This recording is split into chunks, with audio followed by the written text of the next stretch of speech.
Oh, yeah. Good morning, everybody. Happy Friday. Ben and Woods, 97.3 The Fan. Pleasure to be here with all of you this fine Friday morning. It's been a long week, actually, and did not really want to get up this morning. Had a horrible nightmare. It was very weird. Told Ben about it. It's probably not for the air. I probably couldn't do it on the air, but it was very weird. What was her name? I mean, it's not a dream, so none of it's real. Well, but it was. It's a disturbing. It was right? disturbing. It's disturbing. So I'm not going to share it. I share everything on this show. I'm not going to. Let me keep one nugget for myself. I really like nuggets, as you know. It's good to be here, though. I'm Woodsy. That's Paul Reindl. He's the executive producer of the program. Good morning, Paulie. Hey, how are you? Doing good. Ben Higgins, the fancy media whore that he is here. Look at you. Walking red carpets, double duties, all kinds of stuff last night. You may be misinterpreting the situation, but we can talk about it. Can I share with you guys? I shared with you the other day about the Padres game and how my wife and I were beefing. We were at odds, remember? Mm-hmm. I don't know what her problem is, but she got me again yesterday. And this one, I think she may be right. I had a slip up yesterday as it pertains to my diet. I needed a moment. How did you gain all the weight? By going to McDonald's for lunch. Wait, after our epic wings roundtable? I only had you didn't have too much. I had 2 wings and some celery. Okay. So I didn't crush a bunch of wings.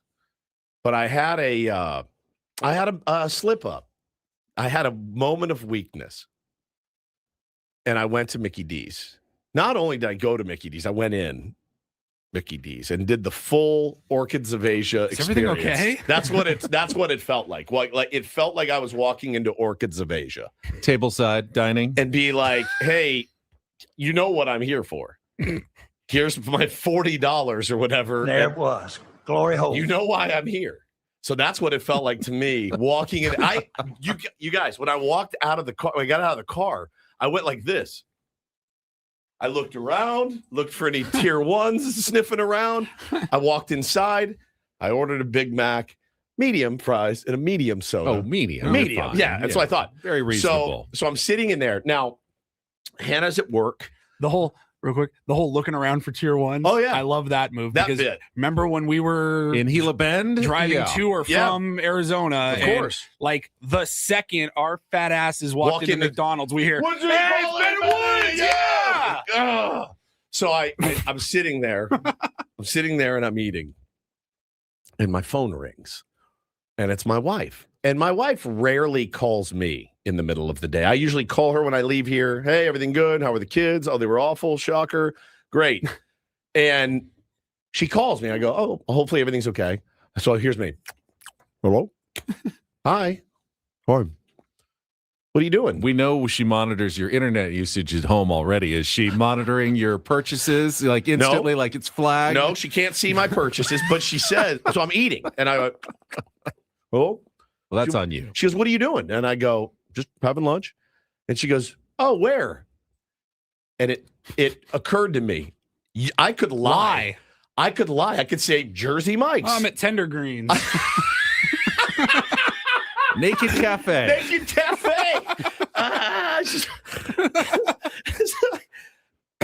Flower Child, Plant Power. I'm eating something vegan right now. Flower Child. She would know I'm lying then. Anywhere else I should have said. You didn't even have to say lunch. You could have said, I'm at the gym. There's kind of noises all around you. I'm working out at the gym. So I'm like, you could have put the food down for a second while you were talking to her. I put it down. It was in my mouth. So I'm chewing and I'm like, oh. Oh, man. And I go, McDonald's. You know what her reaction was? She goes, oh, Steven. Just like that. And I go, hey, don't judge me. I don't judge you. I'm like, you need something? I'm so mad, dude. And then, God. so I'm sitting there. I finally get off the phone. And our buddy Travis Devlin calls me. And I'm like, I text him back, give me 5 minutes. I call him when I get outside. I go, I'm sorry, bro. I was just leaving McDonald's. And my wife called me and shamed me. And then you called me. Travis is like, oh, you and the boys? He's no. He's crying, laughing. He's like, bro, you just wanted to be like a slob in peace. I go, that's all I wanted was like 20 minutes to myself to be a pig. I'd actually like that as a drop. If Hannah is listening, Oh, you can Steven. send, oh, Steven. You should have heard it. And we can just have Paul have that as a button on the board when we're disappointed in you. She's so over me right now. Like the thought of me with the cards and the McDonald's and all of it. I am really in the chamber here. I mean, really, really bad, dude. Like, so I just hope we make it through this weekend without me repulsing her, without her vomiting all over herself when she looks at me. Yeah. And I did. My diet's been good, not as good as it was, but it's been fine. But I drove by and I go, I gotta have it, man. I was just in the mood. You know what it is. What was the thought process on? It's the self-sabotage is what it is. The thought process on going in and sitting in your booth and just, Do you want to know what it is? town versus Taking it home, getting it in the drive-thru, and then going parking somewhere and just eating it in the car. Put sunglasses on as you go through you the want tinted drive-thru. windows. You change my voice. I'll do Big Mac, please. Don't. Hey, is this Woodsy? No, No. this isn't Woodsy. No, this ain't Raymond. Take that damn mask off. Raymond, Woodsy, is that you? No, this ain't Woodsy. So the thought process is this. If you bring it in your car reeks. It reeks for a month. Yeah. 1 month it reeks. So I was like, also I'm finishing the show Beef on Netflix. So I thought, take my AirPods in, I'll have a lunch in the corner, I'll eat it. Nobody's none the wiser. No one needs to know. I'll hide the receipts, everything, it's gone. Now you admitted when she called, I said, did. I'm at McDonald's. I was honest with her. Is there any place that would have been worse? No. Like That's if you it. literally were like, hey, Taco Bell, maybe She Taco hates Bell. Taco Bell. I'm getting the $4.99 surf and turf at Pacers this afternoon. Like with She would have been way less mad. Oh, I'm at Pacers with Ben. She'd be like, oh, all right, have fun. Make sure you pick the kids up. I swear to God, the disdain, you guys, was like, I almost didn't tell the story of the because I was so embarrassed of what I did, but her disdain was, oh, Steven, just like that. And I go, I'm sorry. I needed oh man. I just needed a day. I needed a moment, a self-sabotage moment. I'd been really living on the edge and holding on a little too tightly. And I got it out of my system. I hadn't had it, you guys, for like months, maybe Probably since spring training. And I just had the craving, and I drove by to go, you know what? F it. Now, I used to say F it a lot more in my life. I don't say F it as much as I used to. 1% of the time. You have to. But you have to do it. Every once in a while. You have Just to do throw it, caution man. to the wind, and You have to. you feel like something being bad and eating something you're not supposed to. You know, go ahead and do it. Sevens Have that say, VG's donut. Yeah. Every couple months on a Sunday. It's okay. look, man, Sevens, she's in a weird spot mentally. We all are because, we're trying for another child. And she wants her baby daddy to be around for her child. So when I eat McDonald's, that's not good. You were having sympathy cravings. I was. But I did. I treated myself. Don't feel good about it. Didn't feel good about it while I was doing, and then was made to feel worse about it by my wife and by Trav. It was like, oh, you just wanted to bum out in person. I go, yeah, I did. So that was the highlight of my day yesterday. Was that the low light, as it were. Well, I think everyone knows the highlight of my day. I got to meet the lovely and talented Miss Emma Stone last night. So incredible. At the dinner on the Diamond. I was so surprised to see them there. I was too. I had no idea. Just wasn't expecting it. I was also surprised to see myself there because I had no plans on attending or covering the dinner on the Diamond last night. And I think there is a misperception of what Ben's attendance at the dinner at the Diamond looked like. Uh-huh. I think people thought maybe I was there attending as a guest. I was Got your not. tux on. In fact, I have never felt more like a media schlub than I did last night. No, because I thought we were going to send another reporter for Channel 10, but something came up and they didn't have anyone, and everyone wanted to make sure we got at least some video. I said, I will go down with my camera, my tripod. I'm not dressed up. I'm just wearing my my slacks and polo shirts. You are the tripod, by the way. And with, a couple Just other lean forward just a little bit. another couple cameras and a photographer, and we're behind Like a kickstand. we're standing behind the media rope well as all the celebrities arrive, the players, the coaches, and then the VVIPs, as I was told. I was not told who they would be, but I was told there will be a couple of VVIPs. There's a VVIP? I didn't even know that you could I didn't do know that was a thing. There's a VVIP.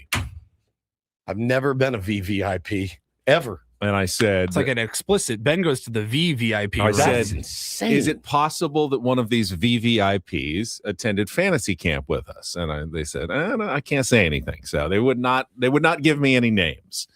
But players start arriving and they're dressed, in their tuxes and their Incredibly. modern suits, and everybody's looking great. So I'm taking pictures, I'm taking video.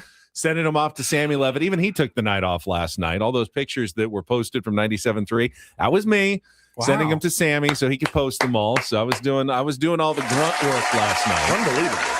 Unbelievable. They escorted us in before the dinner so I could take video of all the empty tables and the setup and everything. But I'm like lugging camera gear. I'm sweating. I am not in any way one of the pretty people of San Diego on this equation. But I did get to see all the pretty people, and I got to talk. And what makes it even harder is that our friends are also invited. The ones who work for the Padres, like Jesse pulls out of a car with his wife and goes in. I see Mud walks in, and they we blow chat. past you, or do they chat with you? Well, I saw Mud briefly. There was two separate entrances. I was at the Diamond Room. Okay, that was for the players and the VVIPs. I saw down the way more by the team store area. Like I saw Bob going in and some of the other media people who work for the Padres. But so we're waiting and they say, I think the VVIPs are on their way. So car pulls up and I look over and out pops our friend Dave McCary with love Dave, his wife, Emma Stone. Oh my gosh. And Kyle Mooney and gosh. his wife. Oh my gosh. And Dave immediately sees me in the media well and lights up. Let's He goes, go! Man, he's so excited to see me. Like I'm the celebrity here, which is really cool. That's amazing. We got to spend so much time with him at fantasy camp. Such a cool dude. He's the best guy, man. And he walks by and he's like tapping Emma. This is the guy whose show I listen to. And I go, I'm sorry if he makes you listen to our show. I don't think she understands really. I mean, she's looking at him going, what is radio? Why is my husband talking to one of the paparazzi who's Right, here yeah, just to take my picture? She is very confused. And then he goes, Kyle, come over. I want you to meet Kyle Mooney. Kyle, this is Ben Higgins. You listen to his show with Woods every day. And then he looks. He listens every day? Dave says that. He listens all. Yeah, I don't know. That's how often, but unbelievable. He says, That's just what you say to that's what you people say. like I us. listen all the time or something like that. You're right. And then, he sees all the people and he sees me there and he looks and he goes, oh, are Woods and Paul already inside? They're waiting? And he's so excited thinking that you two are like some of the early arrivals and you're in your tuxes you're sipping cocktails with Manny and Tatis in the Diamond Room right now. And I go, No, they weren't invited. I'm not. Do I look like I was invited? I am here toting a tripod and taking pictures, and then they make us leave by 6:30, so we're not bothering any of you while you have your fancy dinner on the Diamond. Dave, I'm sorry. Are you insane? Dave, I'm sorry. Woods is actually home wiping special sauce off of his T-shirt right now, fighting with his wife and kids. Woods is at McDonald's, actually. That is Paulie is high as a kite at home watching basketball, and Woods is wiping Mickey D's sauce off his shirt. There was a big Knicks game last night. We were not invited to this. Are they already inside? Dave, I can't believe they let us go to fantasy camp. He was so excited thinking you guys were waiting for him, just sitting at a table like, we've reserved the table. Sit on Dave, Emma, Kyle, sit on down. We got a table with Paulie and Woods are already in there at the Diamond Room sipping old fashions, waiting for the dinner to start. No, they're not there. Never. We will never be invited, ever. I don't even think if I called them and was like, you know what, I'll pay the whatever. They'd be like, sorry, I don't think so. I swear to God, I don't even think they'd let us buy our way in. Yeah, what is it? 12 grand a table? Yeah, right. Put me down for a whole. Give me 3 plates. Boy, they never want me to make money, dude, because I would. I'd be like, oh, we're going. We're getting our own table. It's on me. We're going to have a great time. How much to be a VVIP? I mean, that's incredible. I think nothing. I think that's when you're exactly. a VVIP. That's a different level. That's there. so cool. Very nice of him. And I love Dave, dude. God, he's such a knowledgeable baseball fan. I mean, like, brilliant baseball guy. we got to be teammates out at fantasy camp. It was so much fun getting to hang out and play. I never got to know him. I never got to face him, but he's nasty, like submarine. I didn't want to face him. He's nasty. Dude, his first game pitching was like Trevor and Jake were both on our field. Yeah. Trevor Hoffman, Jake P were both sitting there watching, just arms crossed, watching Dave. He's like, I haven't pitched in so long. Yeah. And he was dirty, carved up like 6 Ks in 3 innings. Yeah, he's such a good dude, man. He's so competitive too, and I love that. He really took it seriously out there. He didn't big time anybody, and he totally could have. He was just a great dude. That's so cool. You got to meet Emma Stone. And it's always fun to see the players with their significant others. Jake, his new wife, Manny and Yane walked up. Dude. Everyone dressed Adrian dressed Marhone, nicely. Melanie were there. Absolutely. It's Look at that picture. a good event, and they raise a lot of money for the Padres Foundation. I think they had already raised 1.3 million, and they were going to raise more. There's a silent auction you actually can still bid on. I think through They won't let me. I tried. and you don't have to have blocked your attended IP the dinner. address. Yeah. I did not get to meet Ms. Lauren Hill, but she was there performing afterwards at the post concert at Gallagher Square as well. Put that picture back up that you just had up, Paulie. It's Okay. No problem. It's Adrian Morhone's wife. Now look at how she's gazing at him adoringly. It's one of the sweetest photos I've ever seen. I promise you, he didn't stop for Mickey D's yesterday, and that's the kind of look you get if you don't eat Mickey D's at lunch. That's it. That's the kind of look I've been looking for. Yeah, I haven't had it in years. Meanwhile, you've got a Big Mac, a Coca-Cola, and Fries. a mega box of Bowman's at your dude. desk. So this morning I walked in, I go, sold 2 cards last night. She's like, I don't give an S. I really don't give an S. Funding your McDonald's habit now. She does not care. So she wants to keep me from going over the cliff. And when I start doing things like that, that means, oh man, he's going over the cliff. Going to my therapist today, much needed. It's been a while since I've been in person. We've been doing on the phone, and I'm going in person. I think we're at a crisis point right now, so that's where I will be. Got to get that mental bread today, and I guess I'll go on like a 24-hour fast as well, just to get it out of my system. But it was pretty interesting. That's so cool that you got to do that. That was fun. I will say, so I talked to you yesterday when I found out you were going down, and I said to Ben, I go, are you driving home? Like, because you were at where? You were at I went to SCFC practice. Saw Darren Smith. He'll join us coming up next over hour. the county. Literally, just all over the county yesterday. So I call Ben because I love logistics. I want to figure out what this actually looks like. So I go, wait, you finished up out at Singing Hills. Are you now going to drive back to Encinitas, put on like a suit, and then go back? And he goes, no, I'm just going to put a blazer on over my golf shirt. And I go, all right, but you're going to the fancy thing. He's like, I'm just shooting it and whatever. So you didn't even put the blazer on. No, I just decided. I mean, you know what? Don't try to look like you're trying to look like you're dressed up for the event. I decided just to go with, I was really in the middle. I was in a no man's land. Yeah, you were in the middle. You have to lug all Never that going gear. to fit in. I have to lug all the gear, all the way from the Padres Parkade, which is on the other side of the park where we parked, all the way down past, corner, the place where we had the show, Far Corner, Tom's Watch Bar, all the way around past Bub's, and lug it all the way through downtown. So I was not feeling particularly A-list as I walked up. Let's just say that. Well, I saw the tweet last night too. Guy tweeted poor Ben. He said, "I'll find it. I got it right here." He said, Rory tweeted Ben. He goes, "Benny, was about to say hello as you were leaving the dinner at Petco, but I saw your nervous walk and hands full of camera gear. My daughter said, we'll just catch you at a game." Ben said, "Sorry, long day." He said, "No need to apologize. I recognize the long day exhaustion and chose not to bother." Rory, you're a very, very sweet person. But I don't need to see that picture to know exactly what that picture looks like. Get me the hell out of here. I am done for the day. I just want to get home at that point. How was traffic on the way back?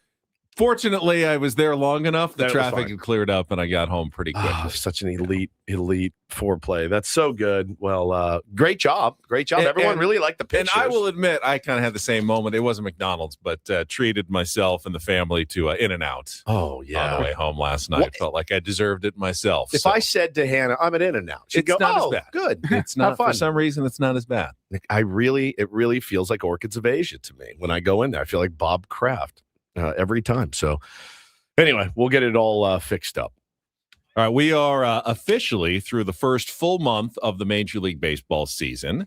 We can look back and review where the Padres stand, not just record-wise, but kind of the whole shebang as we get to May. Happy May, everybody. It is May Day, May 1st.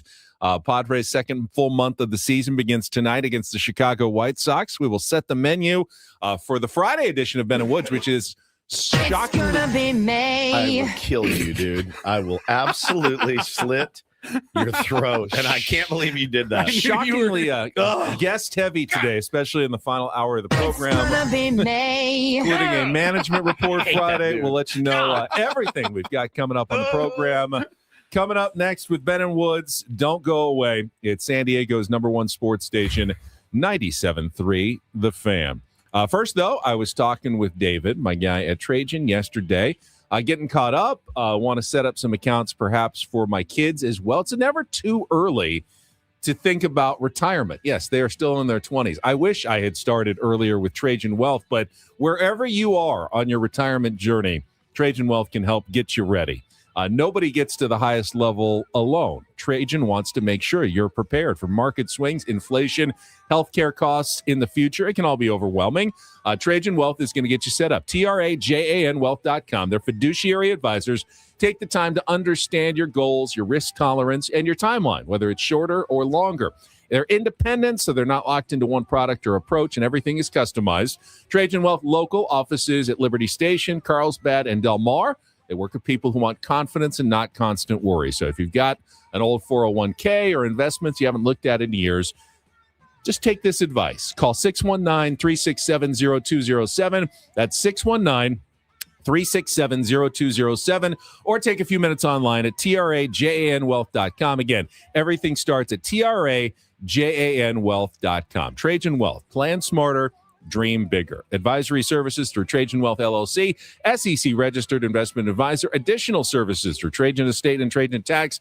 Actual client, paid advertisement. Additional disclosures at TrajanWealth.com.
He just here. I'll show you a little. Just a little. Please don't. Just a little bit. What hurts on you? Nothing at all. A little bit. Nothing. Now, So let's say whatever you're about to touch is the only thing. Let's say It's gonna hurt. Right? All right, yeah. Okay. Pretend your knee hurts. Pretend your knee. It's going to in a second. Right here. That is not pleasant. Hey, player, this is all yours. This room with this view. This speakeasy with this cocktail. Hey, could you make that too? The spa with this. Ah. And this pool on this roof. This is all for you. The all-new Hamul Casino Resort, now open.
Brought to you by David P. Shapiro, criminal defense attorneys, helping good people regain control of their future when charged with a crime since 2010. Visit davidpshapirolaw.com. We will get you ready for the Padres White Sox series starting tonight and look back at the first 30 games of the season as the Padres head into the second full month. May begins tonight. Don't. All right, good. Didn't play it this time. Good. Don't. Coming up at 7:35, we will be actually at 7 o'clock. I think we'll do our MLB Reacharound. Padres didn't play last night, but we did have other games in Major League Baseball. It's gonna be an early reach around today. Yeah, a little bit. I'll tell you. You'll understand why in just a moment. 7:20 is Don't Do This. At 7:35, we will be joined. It's gonna be May. Darren Smith.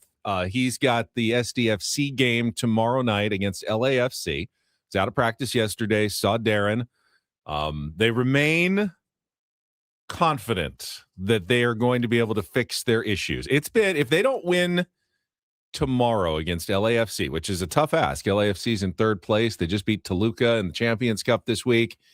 If they don't win, they will have gone more than 2 months by the time their next match happens without a win in MLS play.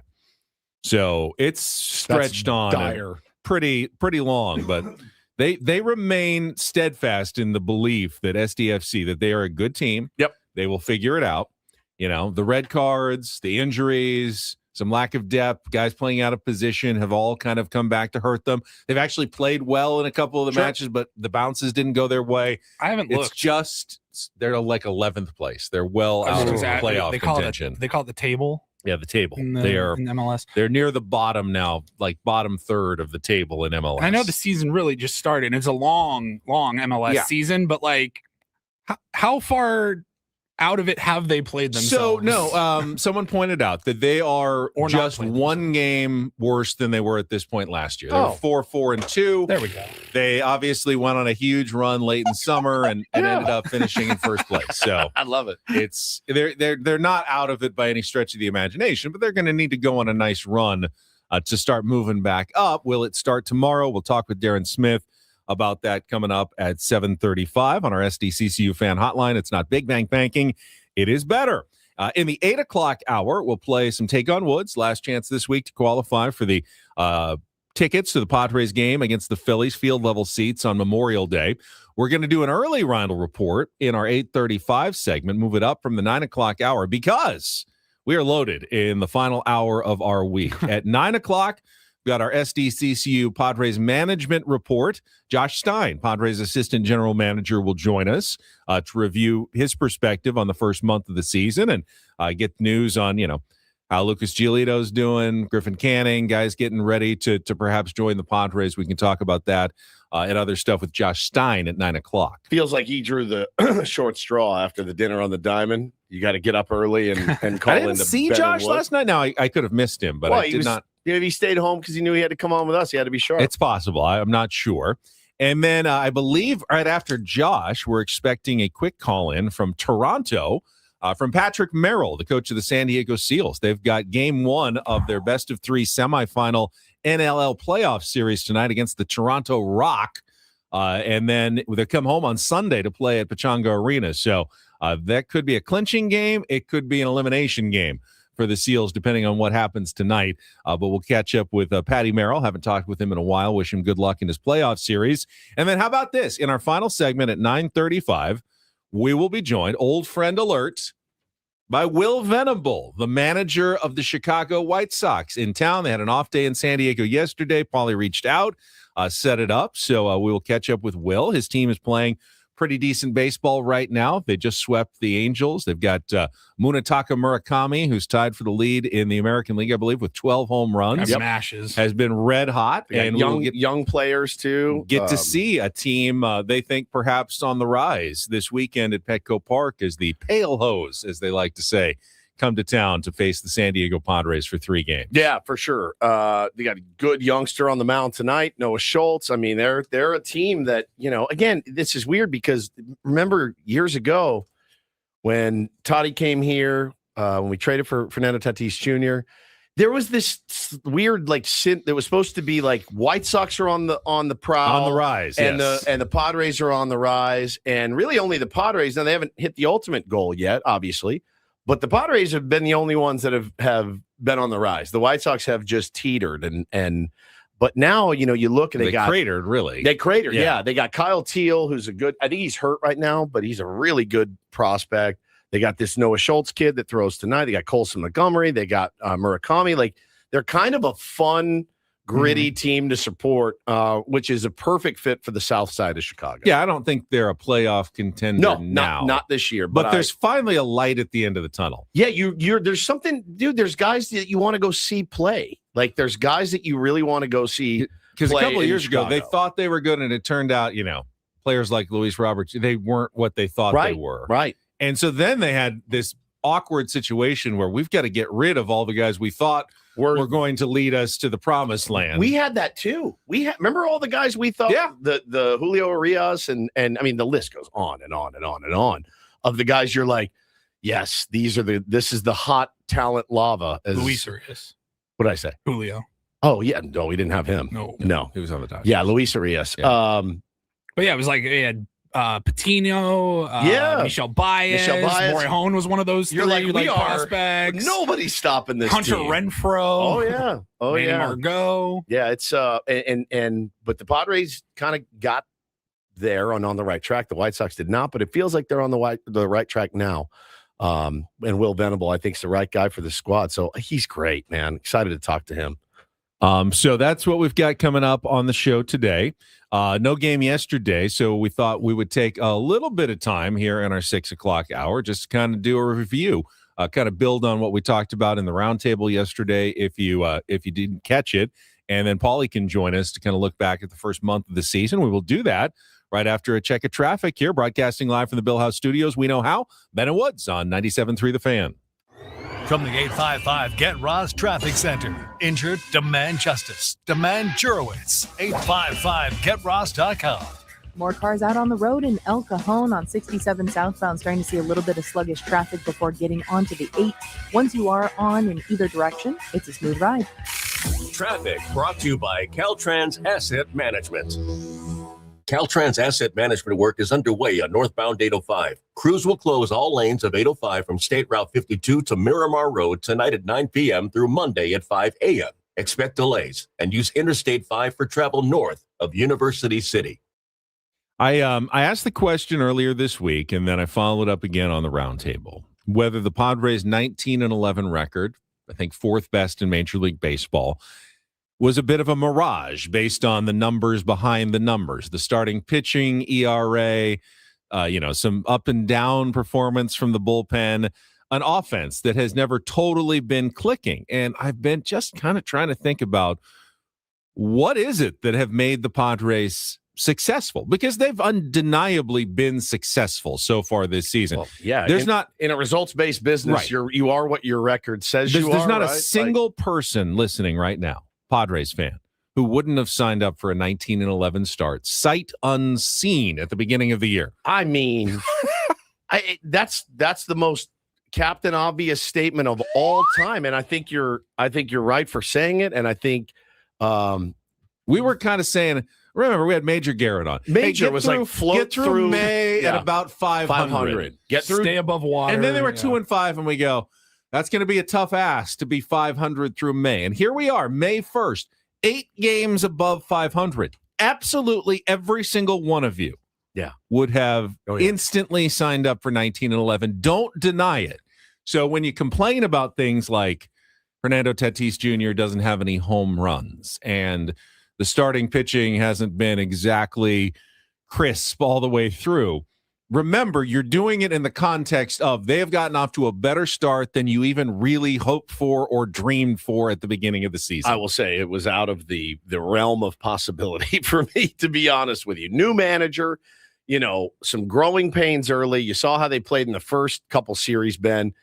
Yeah, dude. I mean, that is, without hitting and starting pitching, really. And a bullpen that's faltered, plenty already, which it doesn't make it uncommon in baseball. It happens to every team, but, this was supposed to be the strength. So, again, they're able to throw that up. It doesn't mean, we talked about that on the roundtable yesterday, too. Doesn't mean that once, Toddy and Jackson get going, this team is going to go, 25-2 or anything like that. They could. But, they could end the next month with a 500 record. You have no idea how this game is going to go. You just don't. It's foolish to predict. So I keep trying to, in my brain, what is it? To define how they have gotten here. Depth helps tremendously. Sure. For the first time, really, it feels like there's some depth. Yeah.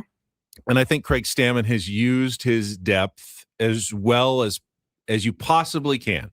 Getting guys days, those guys that have gotten, days in the lineup have contributed on those days. Well, he doesn't even have a ton of versatility off the bench. Right. The versatility is in the everyday 9. Right. Like Crony's going to be the utility guy that moves around. He's played 3 positions already this year. Yeah, I know Casty has played both corners and first base and he can DH. But I understand that. But I don't know, do we all feel super comfortable at any of those 3? Not really. Nobody can do it.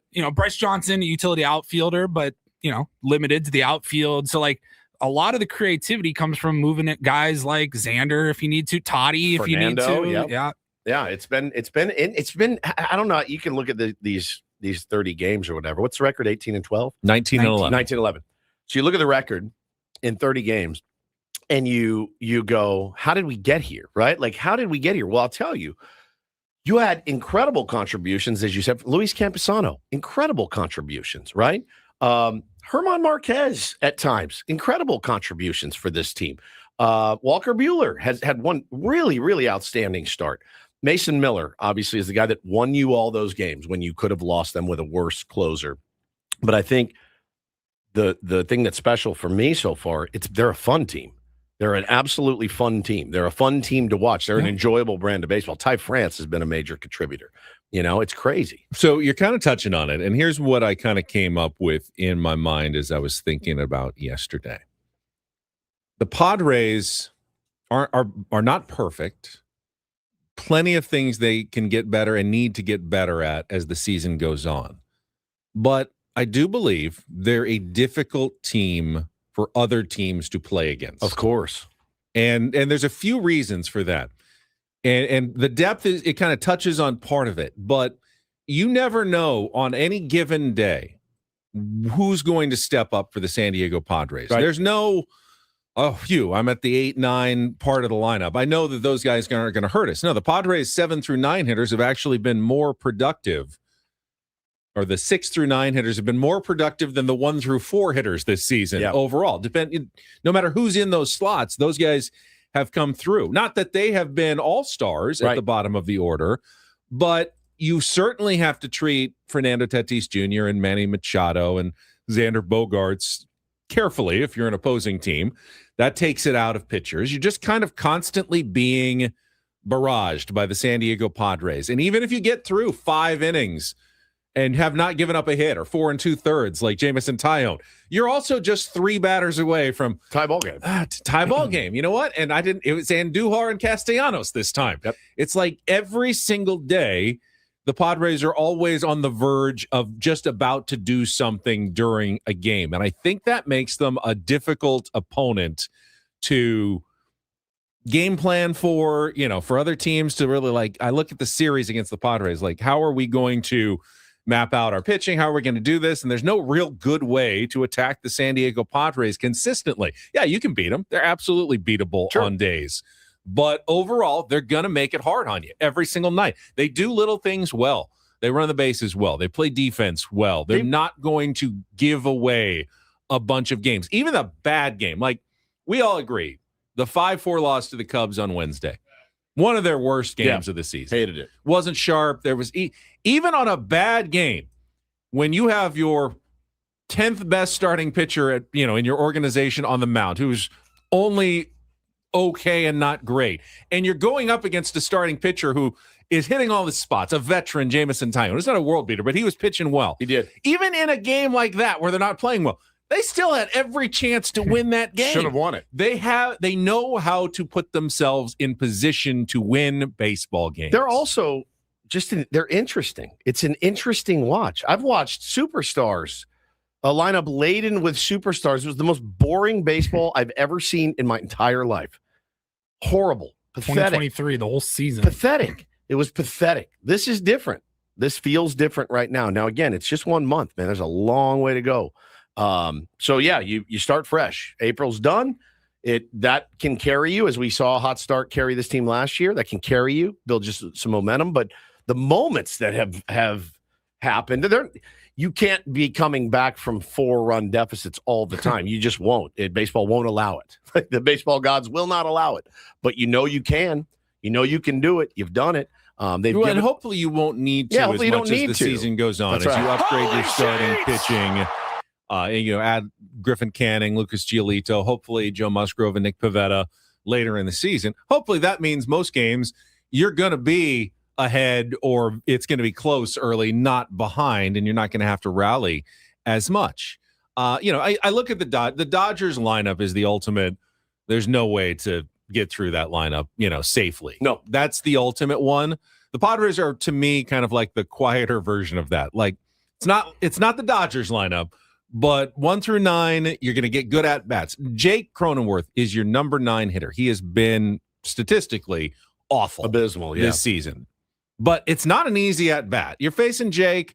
He's going to work counts. He's going to work some walks. He's going to get hit, and get on base. If he's out there, he's going to run the bases well. He's been terrible, and he's still not someone that I think, Jake's coming up. I can take this batter off. You don't have that opportunity against the San Diego Padres. Yeah, the Dodgers offense had gone through some skids like ours too. I mean, straight up, Kyle Tucker hasn't done $65 million worth of damage yet, or whatever they're paying him. What are they paying him a year? Something ridiculous. Something like 45 that, or something ridiculous. No, 60 something. 60 something. Yeah. I mean, he hasn't done $65 million worth of damage. Hardly heard of him. He had that walk off the other night. That's it. Yeah. But and Shohei was struggling. Mookie's hurt, but it was the bottom of their order. It was Pages and it was Dalton Rushing and guys like that carrying that team as well. Now they have much better starting pitching than anyone on the planet, maybe ever. And they're getting Blake Snell back. So, I caution everybody. I wouldn't compare us to them yet, but every team is going through something right now. No team is perfect. Maybe unless you're the Atlanta Braves. They're about the closest to a perfect team right now. But other than that, man, everyone's got their issues. I think starting pitching wise, the guys who the Padres have thrown out there have almost every single time given the team a chance to win. Almost. Now, sometimes that means 5 innings, 3 runs, like Matt Waldron. Sure. It's not great. And no one's been like world beat. Like Michael King is starting to look like Michael King, which is a great sign, but he didn't have a great month of April. Randy Vasquez was really good, but he's not the guy that's going to scare you to death if you're an opposing batter going up against Randy Vasquez. Nick Pivetta was good, a couple of starts, but then of course got hurt. And, Walker Buehler and Germán Marquez has competed. Germán Marquez actually had a couple of starts that looked the best of any of the Padres starters, kind of weirdly, but also had a couple that looked like the worst starts. Walker this month. had that 6-inning. Yeah, that was one of the best ones of the month. Like it was crazy. Really, a fish 68 pitches, 50 strikes, something like that. That was one of the better efforts of the first month of the season. Yeah, for sure. So I just, again, it's a long year. I mean, it's a long year. You got 132 games left, man. 132 games left to sit down and watch and hope that everybody stays healthy and gets going. And again, if, you can't make any bold proclamations like, well, look what we did while we're banged up and not hitting. We're obviously going to go on this massive run. It just doesn't work. No, but I like to look at it. All right, you've banked your first month of the season. Yeah, it's banked. At 19 and 11. Yep. You're not going to have every month's not going to be 19 and 11. No. But if you put together another good month and you got 5 more to go. Yeah. If you put together one more really good month somewhere, you're in pretty good shape now to make the playoffs. You can play at 500 or under 500 the other 4 months. If you have another month where you're 6-7 games above 500, that'll get you to 12, 14 games over 500 at the end of the season. And that should be plenty to get to the playoffs. I mean, so you've given yourself 5 more months. Just give me one more good month somewhere, and you should be good to go for October. You can't take anyone for granted in the big leagues. You can't take any team for granted. None. Because you saw the Marlins take 2 or 3 from the Dodgers the other night. The White Sox are hot right now, but you look at the schedule, and on paper, at the beginning of the year, on paper, you look at it and you go, okay, White Sox, Giants are down. What a day for them yesterday. We'll get to that. I've never seen anything like that. Cardinals, supposed to be not great. The Brewers, okay. The Mariners, the Dodgers, the A's, the Phillies, and the Nationals. That's your month of May. That's not really a gauntlet if you look at it. It's not a gauntlet. You got the Dodgers for sure. But yeah, man, other than that, there's a chance to. Are there any truly bad teams in the National League? That's the thing is I think there's the Mets and Phillies have been the 2 worst. They can break out anytime. It's not like you go into, we got the Mets. That's an easy sweep. No, they have superstar players. Same with the giant Phils. Payroll. The Phillies, are going to break out at some point. So then you look at the usual suspects. The Nationals, 15 and 17. They're certainly no pushover. The Rockies, as I mentioned, have a winning record against every other team other than the San Diego Padres this season. The Giants really have been like one of the worst teams. They took 2 out of 3 from the Padres at Petco Park earlier this year. I don't think there are any pushovers in the National League this year. The American League's not as good for sure, but the National League is tough this year. You just can't take any of these teams for granted. You just can't. But Bo said he goes, the White Sox, they're not great. I go, haven't you learned your lesson, dude? You don't speak it into existence, right? You don't take anyone for granted. When I saw Dodger fans tweeting out the other day, we've got the Death Star pitching matchup for the Marlins, I went, yeah, you never know. And they lost with Yamamoto, Ohtani, whatever, the last now, they lost 2 of those 3. That's crazy. That's crazy. That should never happen. But it did. And so you can't take any of these teams for granted, man. You got to play every game hard and clean. And you got to, like we just said, the White Sox coming to town. You got to take them very seriously at 14-17. They're a game and a half out of first place in what's been a mediocre AL Central. The AL West has been mediocre so far this year. Yeah, it's anybody's ball game up and there. the AL East has 3 teams under 500. We're sitting. There's still only 3 teams in the American League that have winning record. Yeah, 3. The Yankees, the Rays, and the Athletics. And the Athletics are by 1, right? They're 17-14 now Okay. after they've won 2 in a row. But everyone else is at 500 or worse in the American League. Meanwhile, the National League has 1, 2, 3, 4, 5, 6, 7, 8 teams above 500. Doesn't feel like there's enough teams above 500 in baseball right now. No, it doesn't. It doesn't. So, yeah, long way to go, but really good month. I mean, really, really spectacular month. Give them their flowers for a really outstanding start to the season. I mean, it's no denying, as you said. If you deny that, you're an insane person. And credit to the unsung heroes who have been sung this season so far, but that were not expected to be big players, at least early on. The Francis, the Campusanos. Yeah, they've been incredible. Carrying us. Yep. And you'll be surprised that I'm going to say this, but there's one person that deserves a little bit of credit who's not here anymore. I think Mike Shildt still deserves a little bit of credit for the way the Padres play. Like, they did not get off to the slow start. They take every game seriously, and that's I think a remnant of Shildt. So I appreciate that, Mike. Thank you very much. We'll come back with an MLB Reacharound next year on 97.3 The Fan.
Got a friend Darren Smith coming up at the bottom of the hour. We'll talk SDFC, San Diego Padres, and more at 7:35. Don't do this at 7:20 as well. And we've got Padres baseball for you tonight, 6:40 p.m.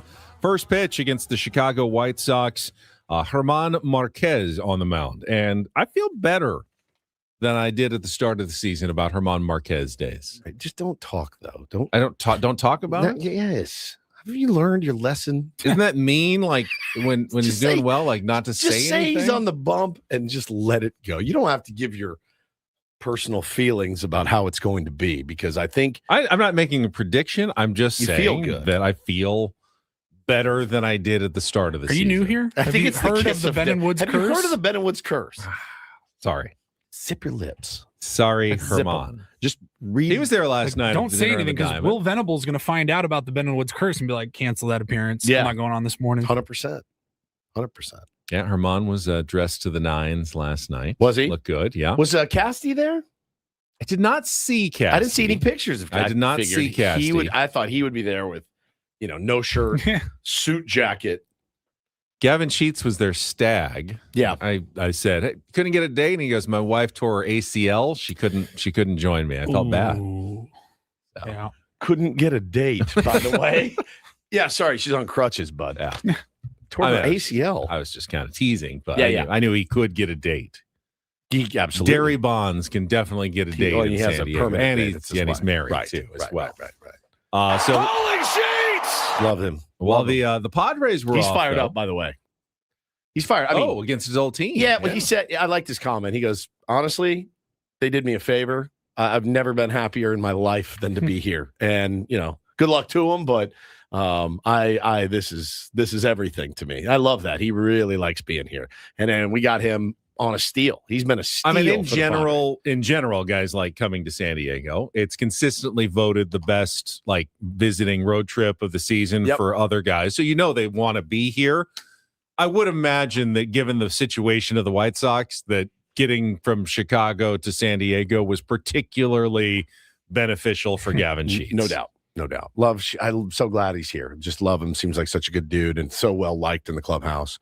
But yeah, I mean, anytime you go up against a team that said, we're good, we don't want you anymore. I hope he busts out. I don't know. Week. Did we talk about it yesterday? It was interesting. He wasn't in the starting lineup on Wednesday, and he had taken the pitch to the elbow. That was nasty too. Wasn't feeling great, but he said, hey, if you need me for an at-bat, and Randy Knorr called on him to pinch hit in the ninth inning to get Ben Brown essentially out of the game, and then he called him back for Ramon Laureano. I thought didn't work out. Obviously, Laureano struck out, and the game ended, but I thought a nice little piece of strategery from bench coach Randy Knorr filling in for Craig Stammen. It's always the panic. I mean, you have to make sure that you're covered, right? In that, it's the penalty. We'll just go to Sheets here. All right, well, we'll go to Milner or whoever they went to, the lefty. But yeah, I mean, burning a guy for nothing. But if he wasn't feeling great anyway, it's like it's kind it was like the perfect use. Like we're going to use you, but we're not really going to use you. And it worked out pretty well. By the way, Craig Stammen is back. I saw him yesterday. Didn't speak to him, but he was dressed. He had the kind of the white, light-colored suit on as he came. I didn't see any of him. The dinner on the Diamond. Nicky P was there. Ben, he was there with his wife. I saw that. Jackson was there with his girl. Was Joe there? Joe was there. Joe was there. Yeah. Joe had the light. He went the baby blue. Nice. Tuxedo suit. Nice. Everyone looked really sharp. I saw Ruben was there. Ruben. Ruben. Was Ben Fritz there? I did not see Ben Fritz. Wonder if he wears jeans and boots and a sport coat. I'm going to ask you this quickly before we get to the reach around. Who do you think was the first player to arrive? First player to arrive. First player. Because it actually makes some sense when you think about it. Manny Machado. No. Manny and Toddy were near the end. Crony. No, he was also near the end. I'll give you a hint. He was also the first player to arrive every morning when we were at spring training. Luis Camposano. Freddie Fermin. Oh, they were both early. Nick Castellanos. Castellanos was early too, but Freddie Fermin was the very first person. Catchers are always early. That's true. Yeah. That's true. Catchers always arrive actually, early. every year we go to spring training, it's it always was whether it Alfaro, was Brett Sullivan, Sully, yeah. like it didn't matter who, the catchers are always there. And apparently, even for dinner, they are early arrivers. He's like me. It's got to be there. It's like, oh, we have 2 hours until we eat. Yeah. So, all right, shall we go around the rest of Major League Baseball? Paulie, if you would. They're doing the reach around. They're doing the reach around. Everybody's doing the reach around. Padres off. Dodgers off yesterday. But Giants were not off. No, the Giants were not off, and the Diamondbacks were not off, and neither of them. Actually, only 3 teams in the NL West played, but they accounted for 4 losses yesterday. Tough scene. The Brewers trashed the Diamondbacks 13-1, but it wasn't really a great win for Milwaukee either because Brandon Woodruff went out, and in the first inning, the velocity was down like 7 miles an hour. What was he throwing, like 87? 87. And they like, God, so man. they took him out of the game. Again. Took him for examinations, imaging. I assume we'll hear more today or certainly this weekend about Brandon Woodruff. But if you're a Milwaukee Brewers fan, You're used to this. you were though. holding your breath. Well, you're used to this. This is a guy with an elite level of talent that just cannot stay healthy. And what a weird feeling that must be, you guys, to go out there and hump up you get the old number 1, you throw the fastball, and you're like, that doesn't look right. That's adult league. Like, what are we doing here? And it's just horrible. You just wish a guy like that could stay healthy. Now, think about the Brewers, Benny. They got guys waiting in the wings. Logan Henderson is the is a first one, I G, believe, dude. that they can call up that appears to be pretty ready at AAA Nashville to come up. So, Daddy's pretty long on him, too. they've done a good job. I mean, they lose guys every single year. And Every year. Next man up for the Always. Milwaukee Brewers. They'll trade their best pitchers and be fine. But let's not lie. It's always tough to lose a veteran pitcher for any extended period of time. Just like, Padres are hurting by losing Nick Pivetta for an extended period of time. Not easy, even for the Milwaukee Brewers, but they did win yesterday over the Diamondbacks. You mentioned the Giants. Yeah, this is hard to do. So they got rained out on Wednesday. So they played the old doubleheader against the Phillies in Philadelphia yesterday. I had a lead in the 9th inning of game 1. We're up 2-1. And then the Phillies rallied for 2 runs in the bottom of the 9th to walk it off with a 3-2 win, I think on an infield single. And then in the second game, they were up 5-4 in the bottom of the 9th. Kyle Schwarber at the plate, and he delivered the game-tying double to send the game to the 10th inning. Base open, by the way. Yeah, they could have walked him. They pitched to him. And then in the bottom of the 10th, Alec Boehm, who's gotten off to a tough start, came through with the sacrifice fly with the runner at third, got him over, got him in, and the Phillies end up walking off twice the Giants. Same winning pitcher for the Phillies in both games as they sweep the doubleheader. Phillies needed that badly, and that's got a sting for the Giants. That is such a rough, what does Mud call them? The hang with them? 2 of Big them. league hang with them. Big league hang with them. 2, you get walked off twice in the same day, and you are scuffling badly. And, your stars aren't starring at all in San Francisco. You've got the you got the new manager. It's not hard to see. New manager, couple wins like that. The Phillies going on a bit of a run to get back into this thing sometime before the All-Star break. I'm telling you, man, the Giants fans, there's some good ones, man, that I follow, and they're at their wits' end with Devers, with Chapman, they're with all of them. I mean, they just cannot believe the team that was put together. They're turning on Buster Posey, which is like kind of why, like, when you're a legend of a franchise, maybe it's not the smartest thing to be like, you know what? Give me the big chair. I want the big chair. I know I won World Series. I was the captain and MVP and everything. I want to be the GM of the team that I played for. They'll turn on you quick, and they're turning on Buster Posey right now in San Francisco. They hate this team. They hate him. The Cincinnati Reds beat the Colorado Rockies 6-4. And how about the Reds? We talked about the Padres staying hot. Not necessarily the numbers behind the numbers great, but Cincinnati's 20-11 after the first month of the season. Best start for them in quite a while. I forget which year it was, but it's been a while since they've gotten off to such a good start this season. And they've done it despite some injuries. 2 guys have been insanely hot. Ellie De La Cruz has been absolutely incredible. Has been really good. Incredible. So they're off to a red-hot start. The Cardinals might be the most surprising team in baseball. Really thought if there was going to be one bad team, rebuilding team, let the veterans go, hey, let's take our lumps this year and build for the future, it was going to be the Cardinals. They have been very solid. They completed that road mop of the Pirates, and they did it by beating Paul Skeens and tagging him for 5 runs, 4 earned in 5 innings and a 10-5 win. Paul Skeens. I love JJ Skeens has been too. really, ever since that first game, been really good since then, including a win over the Padres, but not as good yesterday against the Cardinals. My other beloved prospect took him deep on the 3rd pitch of the game, and it was a Weatherholt. Weatherholt, Yeah, colossal shot. Gee. What a stud! I mean, and again, a young. Well, I think he's 23, rookie, comes up and makes immediate impact. And look at this team, man. They're 18 and 13 right now, 5 games above 500. We'll see them. Did I say the Cardinals? Yeah, we'll have them this month. Yeah, Padres see him next weekend. The Mets finished April with a 10-21 record, opposite side of the coin, as they were beaten by the Nationals again. Lost that series 5-4. Old friend James Wood robbed old friend Juan Soto of a home run with a nice catch at the wall. Tigers over the Braves. Braves finally lose one, 5-2, to avoid the sweep with a little late offense for Detroit. The Orioles and Astros played a doubleheader as well after they got rained out on Wednesday. First game, all Orioles, 10-3. Chris Bassett, 7 innings, 1 earned run. Second game, all Astros, 11-5. Yordan Alvarez hit his 12th home run of the season. The A's are in first place. They beat the Royals to win their series against Kansas City 6-3. And the Twins got a nice game from Byron Buxton, 3 for 4 with a home run and a double. They topped the Blue Jays 7-1. Excellent reach around. All right, we will come back with Don't Do This in our next segment. Usually just like a basketball game and a lopsided outcome doesn't fit for Don't Do This, but last night was fairly unique in the NBA playoffs. That was special, actually. So we're going to have to bring it up when we come back. That is next with Ben and Woods after a check of traffic, broadcasting live from the Bill House Studios. We know how on San Diego's #1 sports station, 97.3 The Fan. But first, Ben, before we get to traffic, I wanted to tell you about Eco Water. And got the Eco Water system at the home. Got them jugs, don't you? I do, and I fill them every single day with my Eco Water from Eco Water SoCal.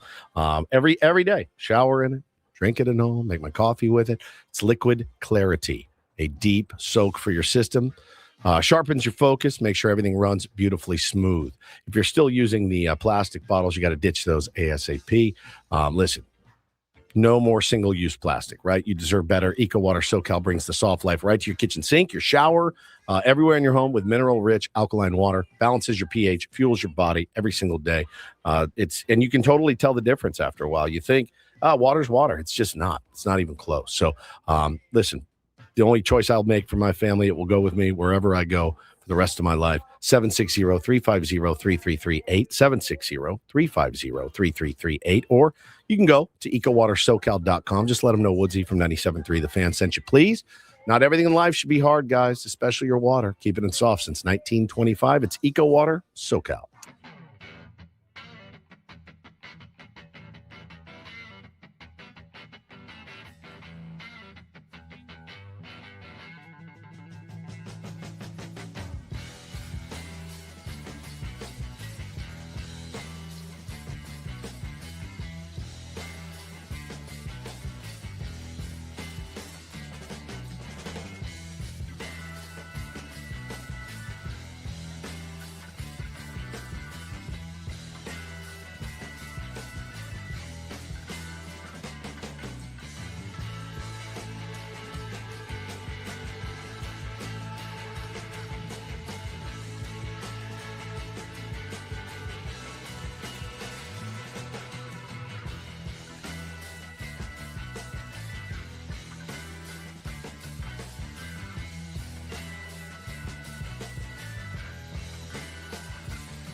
player, this is all yours.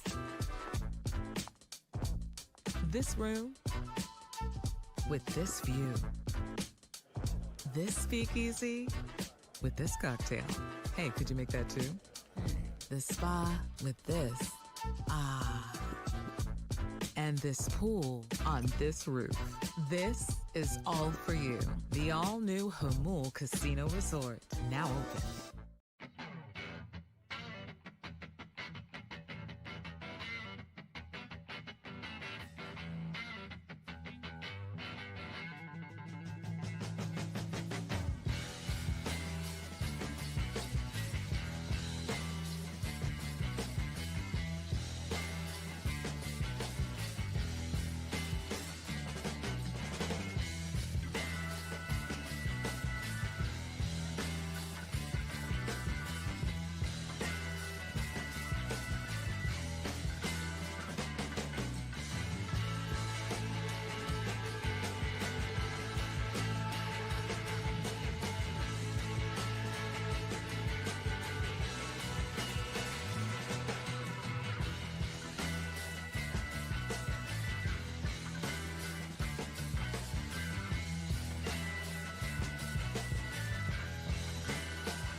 Got Darren Smith coming up at the bottom of the hour. First, though, time for Don't Do This, brought to you by Dixie Line Lumber and Home Centers, helping San Diego homeowners and contractors fix it, build it, and enjoy it. All right, I will start with a story from the NFL. And one of the Sanders boys getting into some hot water. This time it's Shiloh Sanders, who was responding to a report from longtime Cleveland Browns beat writer Mary Kay Cabot. She's covered the team, I think, since 1991. Wow. So decades of NFL coverage. And she offered an opinion this past week that Deshaun Watson was ahead of his brother Shedeur in the quarterback room for the Cleveland Browns going into this season. Now, you may agree, you may disagree with that opinion. Unsurprisingly, Shiloh disagreed with that opinion, but the way he disagreed with it, reposting it on Instagram and telling Mary Kay Cabot to go make a sandwich was met with a lot of backlash on Instagram. Will you say Ben saying, go make a sandwich? Thank you. I can use it out of context somewhere. That's right. Right. Sure. Plenty of criticism. Shiloh continues to double down, going, hey, I'm in the media now, too. He didn't stick with his NFL team. I think the Tampa Bay Bucks went undrafted, did not. I'm in the media now, too. So I'm trying to offer my opinion. Well, yeah, it's okay to offer your opinion. You can respectfully disagree with Mary Kay Cabot's take, and you can even support your brother. No one has a problem with that. He doesn't seem to understand that what everyone has a problem with is telling a female reporter, go make a sandwich, as though you don't belong in the man's world. Go do something like a homemaker would do. It's just so dumb, and it's just go make a sandwich. Thank you, Ben. Jeez, dude. It's just such a tired trope, you know. It is. It's just tired. So that happened to Aaron Andrews too. Remember that? Yes. That's the company you want to keep? No, perhaps we've advanced so far he didn't even realize what he was doing. But at some point, you know, he's deleted it. Go make a sandwich Now I'm hungry. That is one of my favorite new drops, Ben. And then the misogyny bell. So yesterday, got a text from Paulie on a group, I was at the dinner on the Diamond, so I was missing all of this. group thread this with is Adam unbelievable. on it. Now Adam is from Hot Atlanta. He's a big Atlanta Hawks fan, and they had a 2-1 lead in the series against the New York Knicks at one point. Then they didn't, and they started getting blown out. And last night was one of the craziest things ever. Paulie texts, he goes, I just turned the television on. The Hawks are down by 50. It's the second quarter. And I go, and I never watch basketball. I go, well, I'm turning this on. Yeah. How is that even possible? I was like, hey, okay. I walked into my living room and the game was on and I had to like sit there and stare at the TV. I was like wiping my eyes. I was like, am I on drugs? Like, what happened here? I mean, yes, but but am I on those kinds of drugs? Correct. I'm like, dude, it was like 50-19 with like 7 minutes to go in the first half. As soon as I turn it on, there's a fight, a brawl, where people are getting trucked. A ref goes down. 2 guys got ejected. Another coach got in the middle of all these guys fighting, and he's on the ground. And I'm like, what is happening? It just devolved, right? But listen to some of these numbers. It was some of the most chaotic sports I've ever seen. This is unbelievable, all right? Listen to these numbers. At one point, the Knicks went on a 25-2 run, a 39-4 run, a 41-7 run, a 52-8 run, and a 63-11 run. Good Lord. They got trucked. Absolutely trucked. At home. And at one point, the Knicks led by 61 points in a playoff game, an elimination game for the Hawks. And, of course, this is the worst. I've been through this before. So they had scheduled to perform at halftime Young Jock. He's an Atlanta rapper. Still have to do it. So he went out and did it. PA guy still had to do the bits. They still had to do the defense. They call it the swag surf or something, the swag city surf. Yep. Like they had guys with microphones like, come on, everybody. Everybody get your left. flashlights left. Right, left, and people are just sitting there. They're down by over 50 points in an elimination game. Correct. In the playoffs. You're done. Season's over. You just spent God only knows for those tickets. What would be the baseball equivalent? All right, you're down 3-2 in a best of 7 National League Championship Series. 14-0 loss. Like in the third, no, like in 14-0 in like the third inning. Yeah. Like there's just no hope. There's Zero. no hope of coming back from a 50-point deficit in the second quarter. That's nuts. It's crazy. I've had to do it, man, at a Seals game too. And Seals get down, and they can score in bunches, but there's a couple games we just got blown out. It just happens. A bad night, 12-2. And my guy next to me, the production director was like, "Hey, come on, I'm like, "For what? It's 12-2 with 3 minutes left. You really want me to try to get the crowd hyped at this point? Like, I don't know that we're scoring 10 goals, but it's a no-win situation. You really are, because you can't totally just like go silent. Yeah, but you can't just sit there. Don't want to act like everything's fine when your team is down that big. Mike Breen, Richard Jefferson, Tim Legler had to fill time like they were calling a lopsided baseball game on a Wednesday afternoon in August. That's exactly right. But those runs are staggering. So sorry, Adam. Sorry to the people of Atlanta, but your season is over, and it is over in a spectacular fashion. Darren's a Knicks fan, right? Yeah, Darren's a big Knicks fan. Yeah. Not over the 76ers season. They beat the Celtics to force a game 7 last night. Is over the Denver Nuggets season. They were eliminated by the Minnesota Timberwolves. Yep. 110-98. T-Wolves against the Spurs in the conference semifinals. This is not an NBA update reach around segment. Just thought I'd throw it in there while we were talking NBA. We don't do the NBA reach around. Apparently not. We do this. NBA reach around. They're doing the reach around. Everybody's doing the NBA. What an intro for that, by the way. Fantastic. All right, finally a little do this. DD mega doo-doo. You know what? People make mistakes. All we can ask is that they try to be better, own up to them, and be better.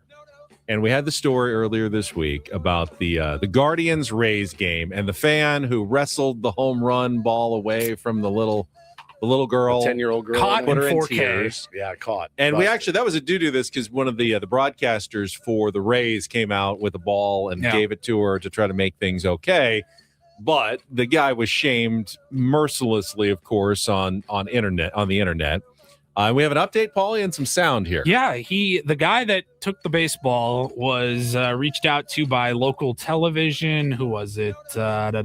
Fox 8, one of the local affiliates in Cleveland, and they had him out there. He had a message for this little girl and everybody that has been in his DMs since the incident happened. Man, but I just thought, look, I hate that we do this. Man. Terrible moment, but I think it's important to shed light when guys do the right thing and own it and apologize. This all kind of just happened in the heat of the moment. Tell us your side of the story. Now, how did that unfold?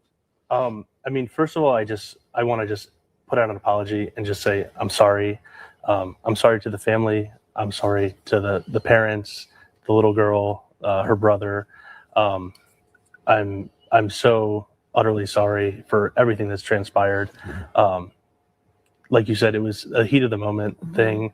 I made a really bad decision, a lot of bad decisions, and I'm paying for it online. And I understand the backlash. I understand everything that everyone has said to me. But there was no malintent, and I did give it back to her, but I didn't do it in a timely fashion. And, if I could do it all over again, I would have just grabbed it, given it to her, and been done with it. Well, Evelyn, we have some sound from her, and she wants to say something to you right now. Hi, Max. Thanks for giving us the ball back. We forgive you for it. We know the internet has been going wild over this. We hope they forgive you. I appreciate that from Evelyn. Thank you so much for saying that. And thank you to their whole family. That means a lot to me. It's been a rough 24 hours, 36 hours. A lot of people have said a lot of really mean things. I've handled it. I've tried to block it out and get away from it. But people find a way to say stuff and try to get in contact with me. And I'm just trying to do good by myself and my business. And I just, I hope that people in the city, and people here in Cleveland and Guardians fans and everybody can, forgive me, give me a second chance, personally, with my business, stuff like that. That's all I can ask for, What is his business? Has that been taking a hit as well? Do we know? I am sure. I don't know what he does. I didn't look it up, but I am sure if he's a small business owner or whatever company he works for, they're one-starring him to death, crushing his Yelp and Google reviews. And look, the guy made a very stupid decision. Who among us hasn't made stupid decisions? Maybe not that decision, but stupid decisions. That's how you own it. That's how you move on. I don't think this guy deserves death threats. He doesn't deserve to lose his job. And he the doesn't little need to girl ruin his life forgiving over this. him. All right, let's move on now. Yeah. How much more sorry is utterly sorry than just regular sorry? A lot. It's a lot more sorry. I think so. Utterly sorry. I'm utterly embarrassed. It's so much worse. Utterly is a good word to use when you really want to emphasize something. I was utterly embarrassed walking into Mickey D's yesterday, just so you know. I'm utterly sorry for doing it. So there. I'm embarrassed sometimes walking into In-N-Out, but I'm utterly embarrassed walking into McDonald's. That's right. And we are utterly done with Don't and Do This for a Friday. That was Don't Do This with Ben and Woods on 97.3 The Fan. Darren Smith probably utterly regrets coming on with us every week, but he's going to join us, talk a little SDFC and Padres in our next segment. Stick around. Ben and Woods on Segment on San Diego's #1 sports station, 97.3 The Fan.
He just here. I'll show you a little. Just a little. Please don't. Just a little bit. What hurts on you? Nothing at all. A little bit. Nothing. Now, So let's say whatever you're about to touch is the only thing. Let's say It's gonna hurt. Right? All right, yeah. Okay. Pretend your knee hurts. Pretend your knee. It's going to in a second. Right here. Oh, that is not pleasant. Hey, player, this is all yours. This room with this view. This speakeasy with this cocktail. Hey, could you make that too? This spa with this. Ah. And this pool on this roof. This is all for you. The all-new Hamul Casino Resort, now open.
It is indeed a Friar Friday, and joining us on our SDCCU Management Report coming up at 9 o'clock will be the Assistant General Manager of the San Diego Padres, Josh Stein. Steiner, yeah. That's what they call him, Mud. Yeah, Steiner.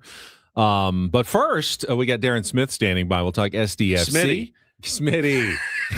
Get some thoughts on the Padres as well this hour on Ben and Woods, brought to you by David P. Shapiro, criminal defense attorneys, helping good people regain control of their future when charged with a crime since 2010. Visit davidpshapirolaw.com. Can't really do Shapiro-y. Davey. Shappy. Shappy. I like it. We will talk with Smitty. I don't ever hear anyone referring to him as Smitty, but we will talk to him coming up after traffic on 97.3 The Fan. From the 855 Get Ross Traffic Center. Injured? Demand justice. Demand Jurowitz. 855GetRoss.com. No delays in the 94 eastbound direction as you make your way towards Lemon Grove. Westbound direction's looking pretty good until you reach 28th Street. Then you're going to have a bit of busy traffic getting onto I-5 northbound. This game day traffic report is brought to you by Crystal Geyser Alpine Spring Water. What makes Crystal Geyser Alpine Spring Water different? We always bottle our Alpine Spring Water less than 1.5 miles from the spring source, and all our bottles are made with 50% recycled plastic from our own recycling plants. Crystal Geyser, bottled at the spring source. Nicknames are kind of weird. You're one of the only people who calls me Benny. Benny. Matt Janella does as well. Yep. My buddy Scott sometimes calls me Benji. And I call you Benji too. Sometimes as well, but normally it's just Ben. Anyone call you Smitty? Smitty. Darren? Yeah, Higgy and Woodsy. Yeah. Mud calls me Higgy. Higgy. Yeah. Nobody around here really, but most of my childhood friends, those that I'm still in contact with, will definitely drop a Smitty. But then there are also guys like Patty and Fitzy and all those kind of types. So it's pretty common for me, but just hasn't really stuck around these parts. You're D Smith. That's what you are. You're D Smith. You're D Smith. Yeah, it's easy. It's easy. It's like the social media channel is just the D Smith. So That's right. Yeah. Super easy, man. Are you? I just want to say I am also utterly happy to be here. This Oh, good. morning. I'm glad you're utterly glad. Utterly thrilled to have you. Yeah, Ben made me feel a little better. What was your stat about their record last year? and Yeah, the record this SCFC. year? It was brought up during the media session that they're only a game off their pace from last year, and we all know how last year ended with the supporter shield top of the table at the end of the year. So there's still time to bounce back for SDFC. Is that what was said yesterday? It was. It was mentioned by one of the other reporters that they were 4-4-2. I think. Yeah. At this point, they had yet to take off really at this point last year.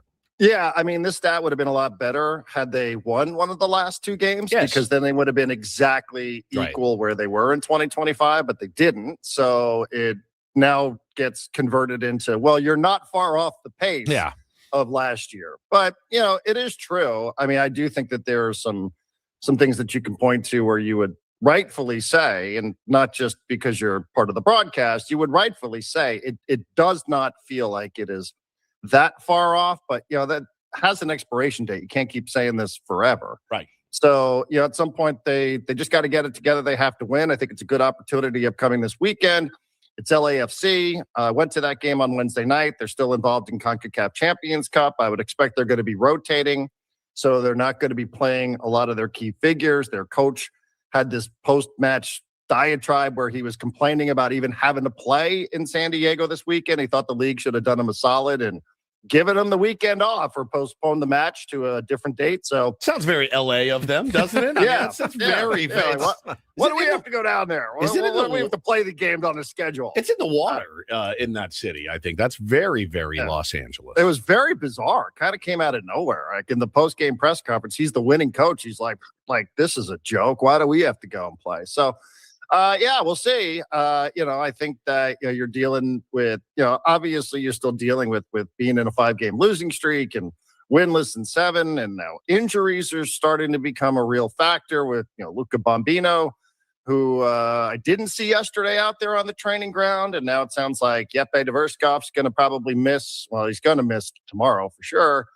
So, you're going through it. And, again, it's nobody's going to feel sorry for the team. And, it's up to them to try to figure out a way to perform better and, just get a win, which would just be such a pressure release at this point. Talking to Darren Smith here on Ben and Woods this morning. More tired of talking about Chucky Lozano or what's wrong with Fernando Tatis Jr. Go. Yeah. mean, Both. equal, right? 1 and 1A. I know. I can feel like the energy just being drained on the Tatis stuff. 100%. It's just like my energy is his energy at this point, and I'm sure it's similar. You're just like, I don't know. I'm sitting here talking about launch angle again. Here we go again in body language and with Chuck. I mean, at least the thing with Fernando is, you feel like there's legitimate reasons to think that he could pop tonight. Yeah, and there's no real reason to think that the Chucky stuff is going to change. So it's not happening. You're right. There's been lots of reasons why. But this is what happens when you're losing. Yeah. When the team was getting through Pumas and when the team was starting with 3 clean sheets, nobody was like, I don't know, this Chucky stuff. It stinks. I think the whole situation is, I keep saying this every time. I went on a Portland Timbers podcast last week, and I think the whole thing's kind of sad. I think he should be playing someplace. Sure. I mean, he should be trying to get into the World Cup squad for Mexico, right? This is a once-in-a-lifetime opportunity. It doesn't feel like it's his biggest priority, and he should be playing. It just isn't.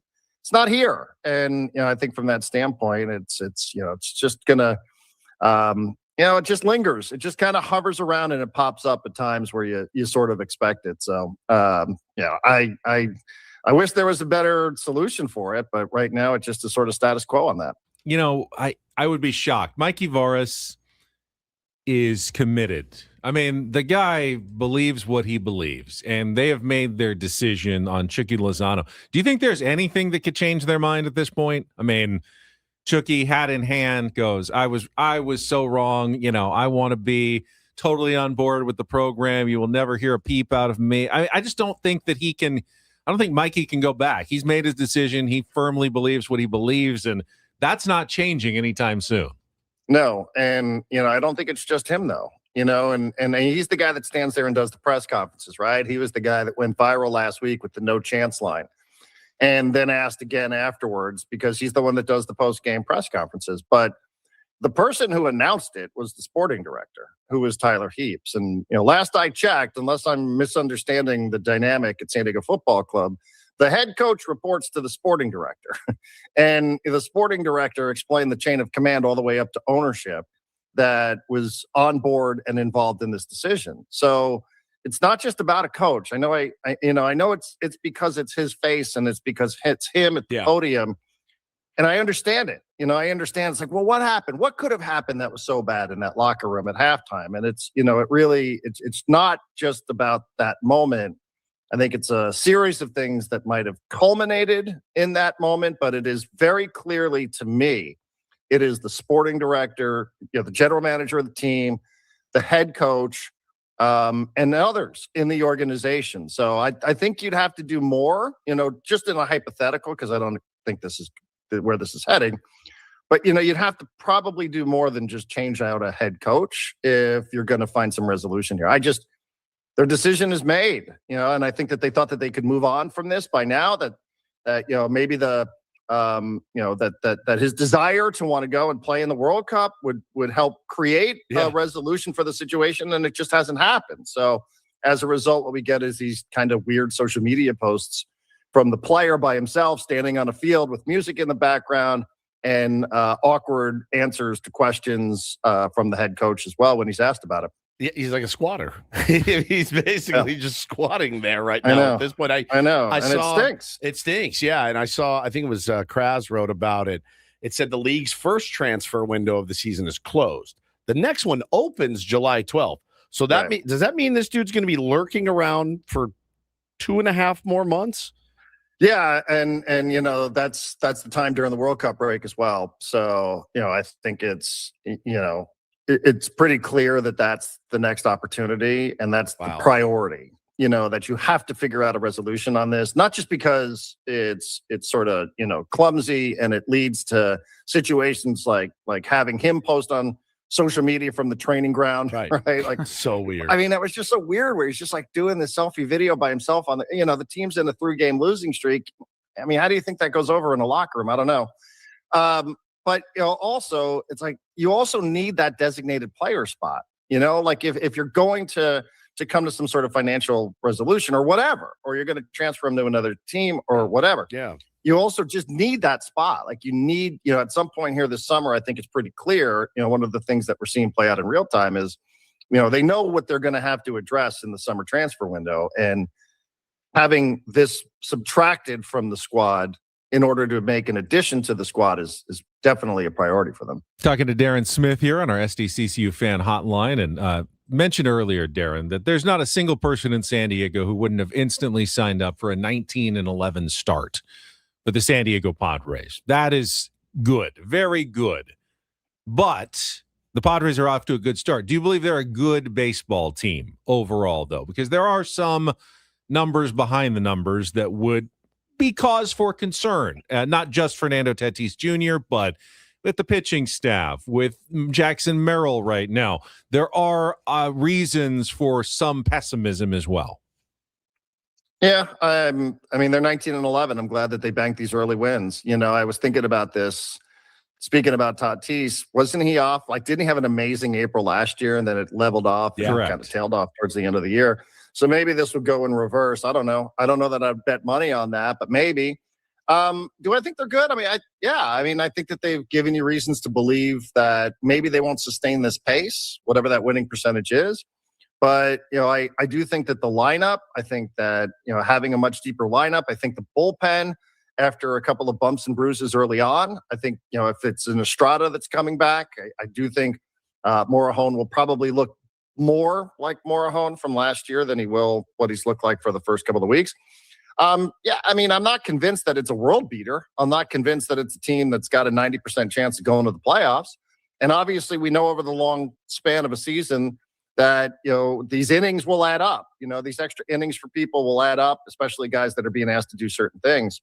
I mean, there's like some correlation there with SDFC when you're talking about having a shorter squad or shorter pitching staff. So yeah, I mean, I don't love it, but I do think that they deserve to be 19-11, and I think that that's bought them a little bit of time to address some of the stuff that they need to address. But yeah, I mean, I probably feel a bit better about it today than I did a year ago. I know that the offense has struggled and the starting pitching looks a little bit dodgy, but I also think that they figured out a way to win some of these games, and that's good. I mean, winning when you're not at your best, I think, is always, as cliche as it sounds, one of those qualities that we always look to and say, that's a mark of a good team, a team that's going to find solutions. So like I'm on board with it.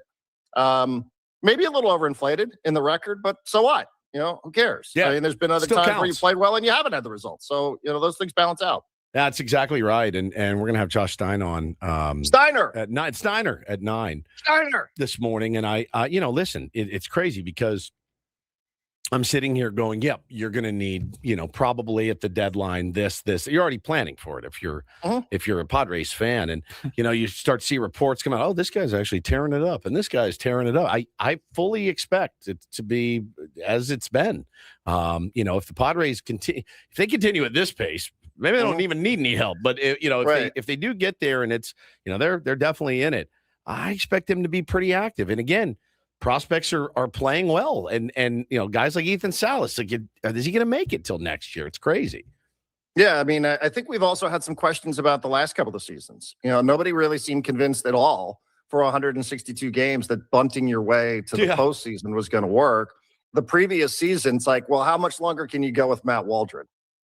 Like at some point, this isn't this, and he did enough that he got you to the point where other players were. Do I have that timeline right? I think so. Yeah. So he was able to do enough that you were able to, go out there and find the pieces or the players that you were going to rely on for more important games, respectfully. So I feel like it's just every sort of season you sit here. I mean, it's just the way baseball is. Yeah. Guys like Josh Stein don't sit around for the most part. My experience, at least. On all the conversations I've had with the Kevin Towers or the conversations I've had with AJ Preller, nobody ever sits around at 19-11 in baseball and is just like, hey, these are the things that are going well.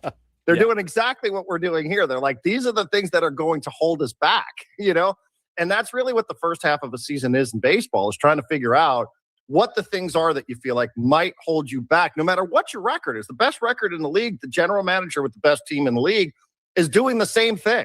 He's saying, what's wrong? Do I need another outfielder? Yeah. Do I need a little bit more speed? Do I need a backup infielder? Do I need a bullpen arm? So, it's just sort of the nature of the sport that you tend to view these things through this lens all the time, to say, like, what is wrong with this, so that I know how much time I have to try to fix it. And when you play every day, it's just sort of the way that you're wired when you're covering baseball. Last thing for me, Darren. Technically, the Padres won't have a new owner for at least a few more weeks. Going to have to go through the approval process of Major League Baseball. But how much do we read into the signing of Lucas Giolito as like an indication of what Jose Feliciano is going to want to do when he becomes owner of the Padres? Hard to tell. I was really hoping, Benny, that you would be posting pictures of Jose Feliciano. Did not see him yesterday. Yeah, I know. I was really hoping that. Instead, we had to settle for Emma Stone, I guess. Look at you, rubbing elbows. Unbelievable. Hollywood elite. He's amazing. Our Benny Higgy. I was simply the paparazzi. It's the lowest form of life there is. I don't know about that. You're highfalutin. Stop. Did you follow Kyle Mooney out to his car and just nice to meet him? It was nice to meet him. What time's Emma coming on the show today? Oh, I wish. Or is she going on Channel 10? I don't know. I mean, it's interesting because it's not like they broke the bank to do it. If they extended, let's say, I don't know, pick a player, Ramon Laureano or Mason Miller. They gave Mason Miller a $100 million contract. You would think that's something that probably carries over into the next tenure. But I mean, $3 million with a couple of add-ons, it didn't feel like it was cost prohibitive. It felt like it was opportunistic. So it's hard to say. It's hard to say exactly how involved he was. I think, the next test obviously will come with what it is that we were just talking about, which, if you do need to go out there and you do need to get ownership sign off on something significant up into the trade deadline, whether that's trading an Ethan Salas or bringing in a contract or bringing in more money, I think that'll be the next test. But kind of hard to know when the guy hasn't been officially introduced or sworn in or whatever it is. in Major League Baseball. Kind of Sworn hard to in. know, but yeah, maybe there's something there, or maybe this was just a parting gift from the Seidler family where they're like, F it, here, we'll find a couple bucks for it. Make it happen. And let's bring this guy in here so that we're not turning this leaky ship over to the new owner. Jose, raise your right hand. I do solemnly swear Bring a World bring a Series. World Series championship to San Diego. It's a good bit, actually. See if we can get him to do it if we ever meet him. That'd be amazing. Yeah, you guys could do that. You got Manny on the lifetime contract. That's right. So. That's right. Yeah, swear this guy in. We All need right. him sworn I like in it. some capacity. I We like have a it. standard around here when it comes to recent ownership. That's So right. Let's uphold that for sure. I love it. Thanks, D. Smith. Put your hand on the baseball reference or something. The media guy, Yeah. maybe. The Art of Hitting by Ted Williams or something. Yeah, something from the Hall of Champions or whatever. Balboa Park. Darren, have a good weekend. Good luck to SDFC tomorrow night. I did say and asked Mikey that sometimes when you play a rival and a good team like this, you need that to just turn things around. So a win could be exactly what they're looking for against this particular team tomorrow. I think so. I mean, I would have thought that was the case against Portland just because of the postseason history. I felt like it was the right opponent at the right time. And Mikey's not BSing when he said there were things to like. I think they're still a little bit timid in terms of just their, taking those shots. Like your build-up play is great. Like, don't make the extra pass. As the saying goes in the sport, sometimes you need to see a goal go in off somebody's ass every once in a while. 100%. Too. So knock it in off their ass this weekend, and let's see what happens. And hopefully we'll feel better about it next week. Smitty, always appreciate you. Thank you. Thanks, D. Peggy, Smith. Woodsy, Paulie, love you guys. Love you, Darren buddy. Smith on our SDCCU fan hotline, not Big Bang Banking. It is better. We will come back in our 8 o'clock hour. We'll play a little Take on Woods, and we'll get some early Reindl Report highlights before a cavalcade of guests, including Josh Stein and Will Venable in hour We number don't 3. usually In hour ever number have 4. 3 guests in a whole show. Much we got less 1 3 hour in an hour. Or in a week.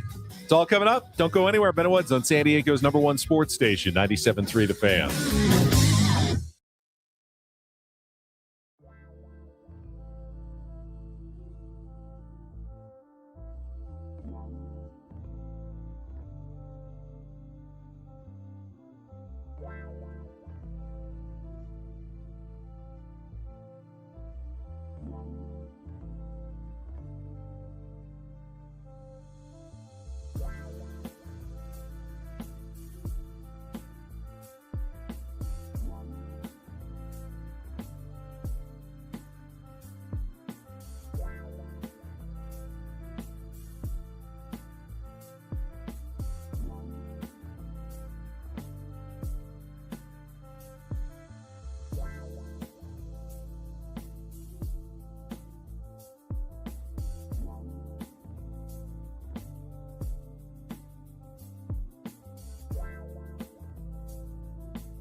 All right, we're halfway home on a Friday. Ben and Woods, 97.3 The Fan.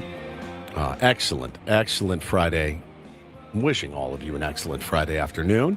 I'm Woodsy. That's Paul Reindl, executive producer. Ben Higgins, your friendly neighborhood sports anchor. Who am I just reminded, by the way, that 1 week from right now, he will be playing at golf at Bandon Dunes, a bucket list item for our own Benjamin Higgins. Indeed. Just a golf trip every other weekend. Oh, yes. Okay. That's the plan. Yeah, because what's next? Because I can't do one every week. Well, I asked him, I said, do you have everything you need for your trip? And he said, yeah, mostly. I do need to buy some rain panties, is a quote that It's an actual on my children's We soul. both immediately like, what? Excuse me? What the hell did you just say? I said, just felt what? like they're not full pants. They're just rain panties. Rain panties. What kind of things go on at Bandon Dunes? I know it's isolated up there, It can but be very wet there. It's just Thank you. You have to be prepared for moisture when you are playing golf on the Oregon coast. I just swallowed. Like I was not going to speak as he was on a roll there with clip after clip after clip. I don't know what rain panties are. I'm assuming they're. Did you mean? I think they're just rain pants. Yeah, rain pants. Okay. Yeah, I took some when I went on my bucket list for my 50th out to Manchester, England. So you're going to be outside all day at an Oasis concert, and if it started raining, there was nothing you could do about Well, it. they're like, hey, man, I know it's like summer.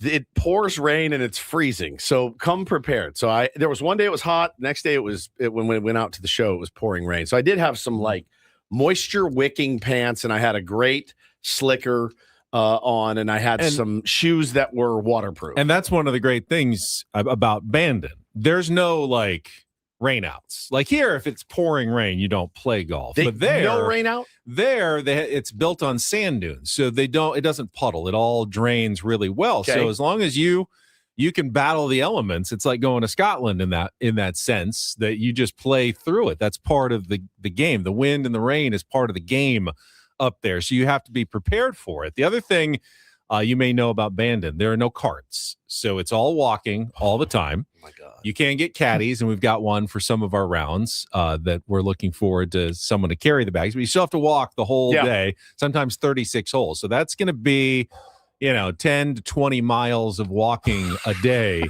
to play golf. So the other thing I'm doing today to prepare is I am going to the podiatrist right after the show because I've had this painful corn on my toe for a long time, and it just won't go away. But they can do this procedure. That word. Corn? That sounds disgusting. I've got a corn. I gotta get a corn removed off my foot. That sounds like it's the most worst. nasty. Yeah. A corn. Are you ready to have your corn removed? I am. I am. Yeah, I think it's a C-O-R-N, not a K-O-R-N. Please. It's been bothering me for months. It's just this spot on my toe where the golf shoe kind of pinches, and by the third or fourth hole, I'm like kind of somewhat What do they limping. do? So they debrided it. It's called a debridement. That sounds even worse. How could you possibly have made it sound worse? So you're getting a corn debrided, is what you're saying. That is the plan, yes, when I go to the podiatrist. I've never been to a podiatrist before. I think I have once, and he gave me arches. I think that's what they all gave you arches? Well, he sold me arches. Oh, it looks like you need some arches. All right, sounds good. How much? $98 a piece. Sounds good to me. I don't know if like I'm one getting on your foot, on the bottom. It's on your toe. the toe. little left top of the little like side of Oh, the and little your left little toe. Yeah, Will way you show over us here. the corn? Yeah, let me see this corn. Corn. It's really like just a painful small callus that's I can't even really see it. Oh my God! Oh, it looks like a pepperoni. Does it? Oh. I can't really see. Here, let me see. Let me take a picture. I'll show I you. can't turn Give it. it to me. All I'll right. take a I can't really see it. I just know it hurts. My God. Look at that. Yikes! I've never really seen it. So I'm gonna throw up. Well, Here, I'll text it to you, Bali. You have to put it in the chat. So people can see it. is that legal, or would that get us kicked off the internet? What? Putting your corn? corns on the internet? Well, That's not I mean, you good. could probably make money off it somewhere. Getting those feet on there. No wonder it hurts so much. That I is just- nasty. there's no way for me to turn my foot in a way that I can see it. So Can I honestly say, like, I've never heard the term debride. Debridement. I've never heard that. Yeah, I I've wasn't heard sure of- if it was debridement or debridement, but apparently it's debridement. I have, you've heard of people getting this always gets me too, a boil lanced. That gets me Yes, too. I've never had a boil lance, Me but neither. that sounds bad. Yeah, that sounds horrible. I really don't want you to lance anything on me. And I really don't want to boil. I really don't. Could they make these things sound more disgusting if they tried? Boils, corn, all of it. It's all disgusting. Except when you boil corn is actually really good. It's really the grilled corn's If good. There's But enough salt and butter yeah, on it. Yes, it's boiled corn is delicious, yes. actually pretty gnarly. Oh, yeah, we've ruined some breakfasts this morning. I do It's about to get a apologize. lot worse. So what it looks like, it doesn't look like there's much they can do with it other than, how do you debride it? So Have they you been take- picking at it? You have. Well, I I've been can putting tell. these pads on it to try to like cushion it. And then you're supposed to maybe like use a pumice stone. I think they just like they slice it in very thin slices and take it off. Like prosciutto. Yeah. Like get the meat slicer out and just Bring me a slice, would you? It's just the worst thing ever. They might do some freezing of I bet the it corn. hurt. Freezing. Do you know how bad freezing stuff hurts? Well, I assume they numb it I had first these if they're going to things do something called like that. Planters warts on my fingers when I was a kid. And I was like, Mom, these are disgusting. I had to get these off. And they go into this like styrofoam thing of, dry ice and they like smear it on your, and it burns, Ben. Oh, it burns.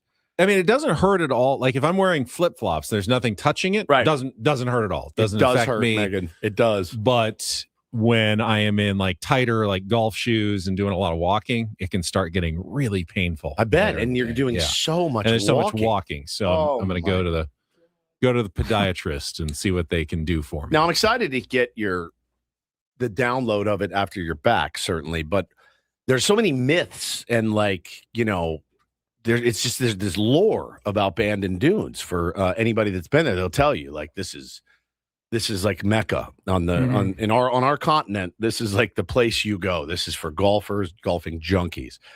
But is the town really? It's just barren, right?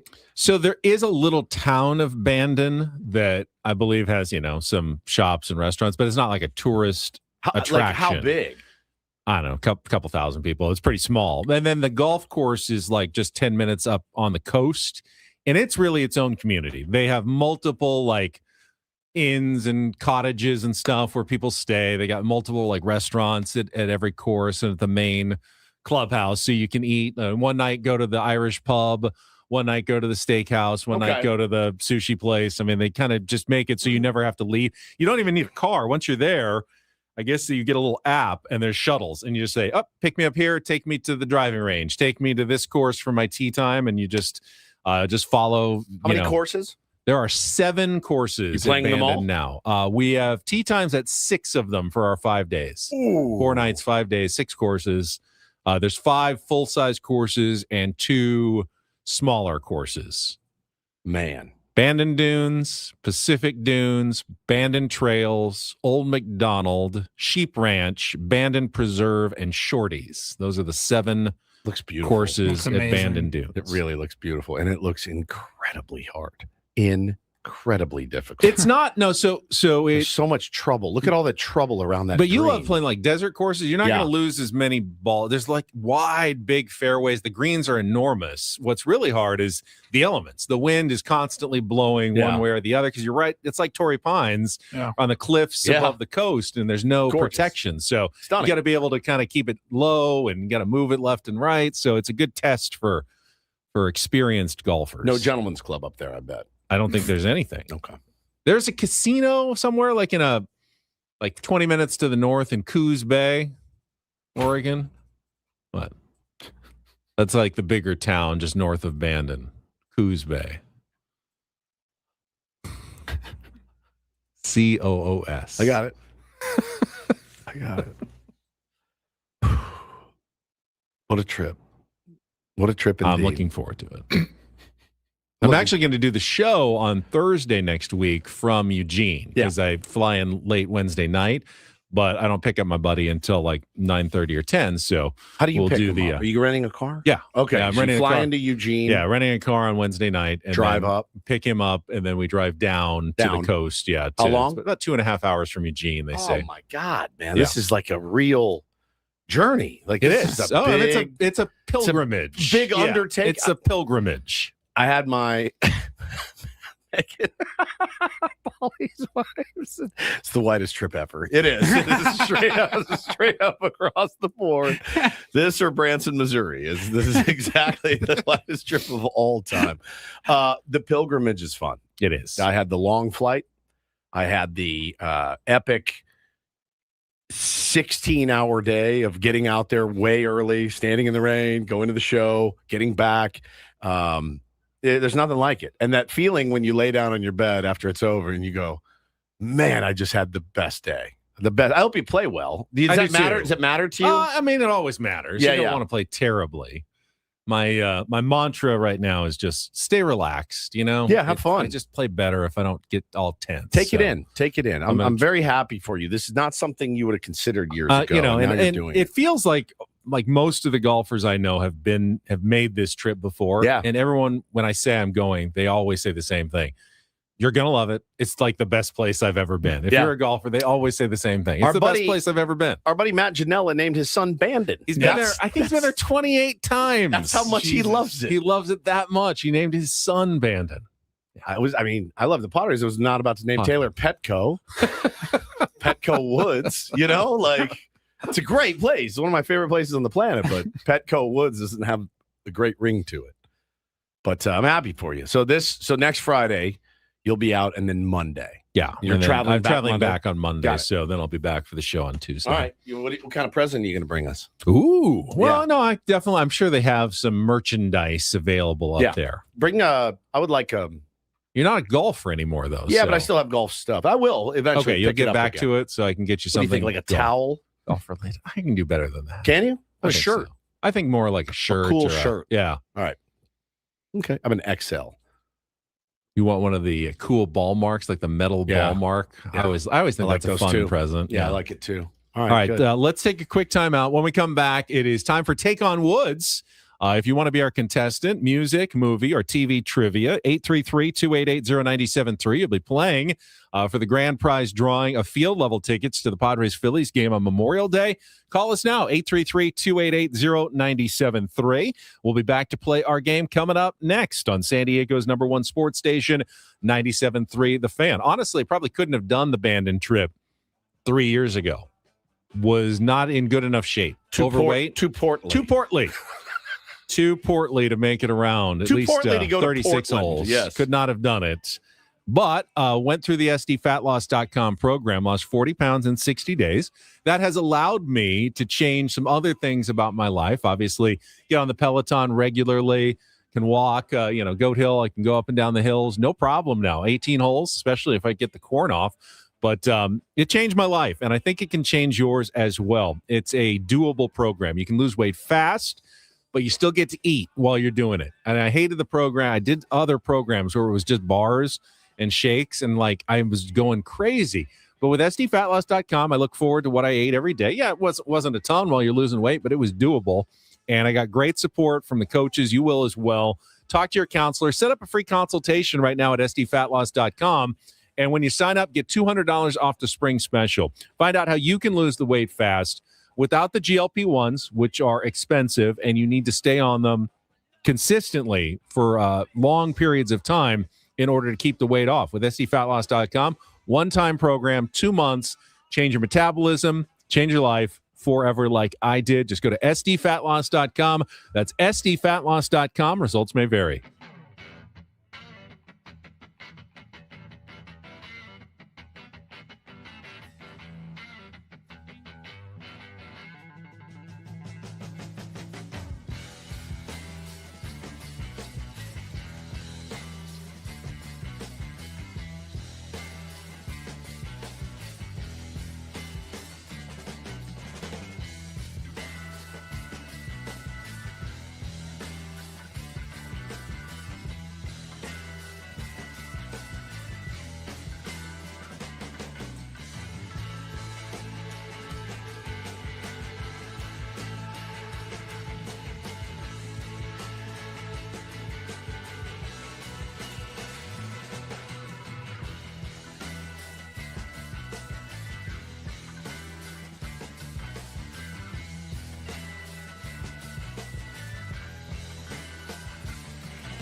Hey, player, this is all yours.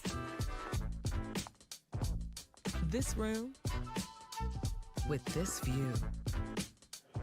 This speakeasy with this cocktail. Hey, could you make that too? The spa with this. Ah. And this pool on this roof. This is all for you. The all-new Hamul Casino Resort, now open.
Early Reindl Report at the bottom of the hour, because in our 9 o'clock hour, if you missed it, here's our lineup.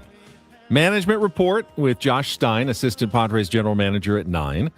Patty Merrill, head coach of the San Diego Seals, ahead of tonight's playoff game in Toronto, like 9:25. And then 9:35, Will Venable, manager of the Chicago White Sox, in town. Love it. To face the San Diego Padres over the next 3 games. So that will be a bit of a logistical challenge to make sure we squeeze everybody and everything in the final hour.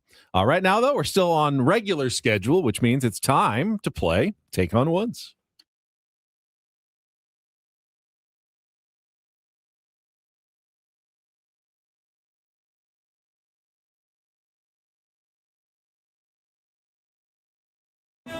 I just laughed in the chat. Rain Dog said, I'm still surprised Ben shared his cornography with us. Yes. All that cornographic material. Pornographic images on Ben and Woods this morning.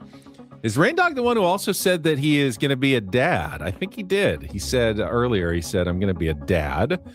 And he found out at Disneyland. How do you find out at Disneyland you're going to be a dad? Does the doctor just call and say? Mickey pops up and...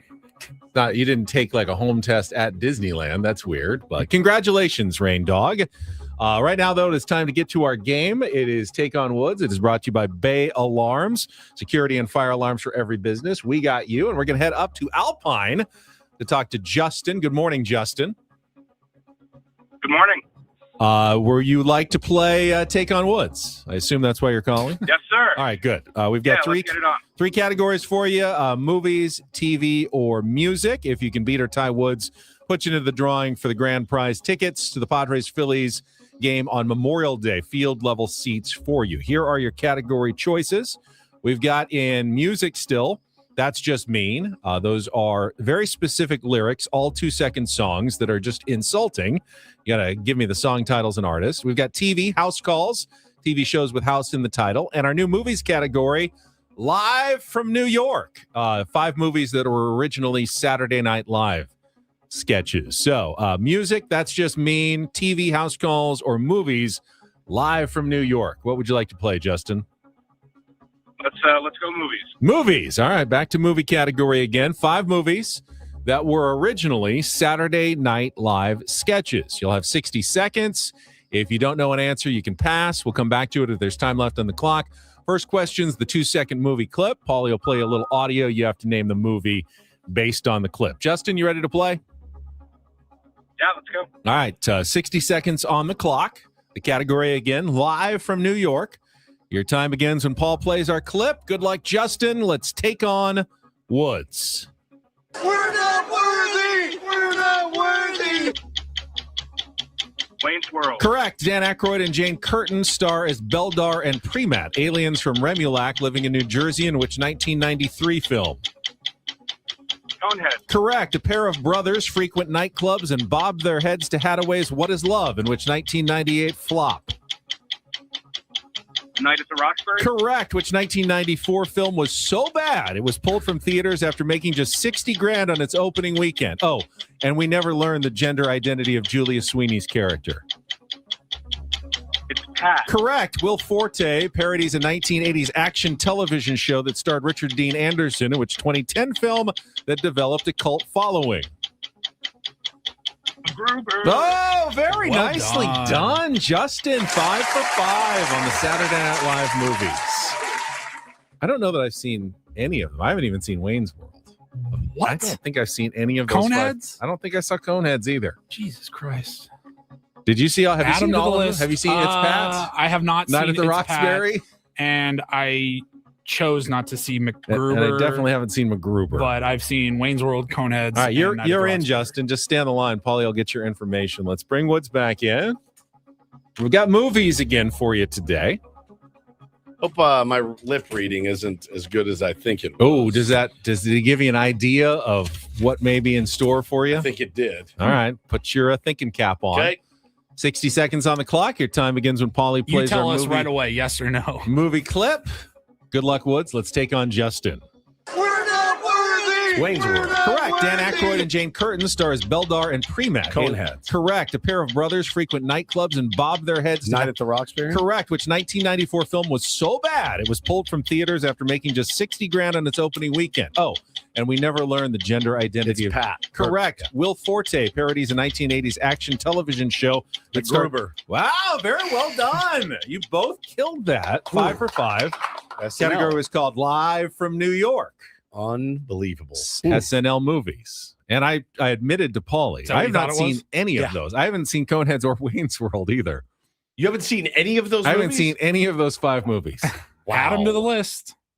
At least a Man. couple of those, right? Paulie admitted he has not seen A Night at the Roxbury. It's Pat or MacGruber. No, I've seen It's Night at the Roxbury. Oh, So- you have seen it. Oh, Okay, yeah. you have. Just to clarify, I was on the couch Yeah. playing on my phone. And then when it gets in my brain tells me, hey, we're getting close to the end, I stand outside the window and I saw you go 5 for 5. 5 for 5. So that's all I saw. Are you lip reading A Night at the Roxbury? No. 'Cause that's No, me No, cheating. I was don't on the miss it. couch. Ben was just saying his favorite band is 5 for Fighting. 5 for 5 for fighting. Yeah, I still go, whoa, 5 for 5. Maybe you have to do the offensive coordinator bit. Oh yeah, hold it over your face.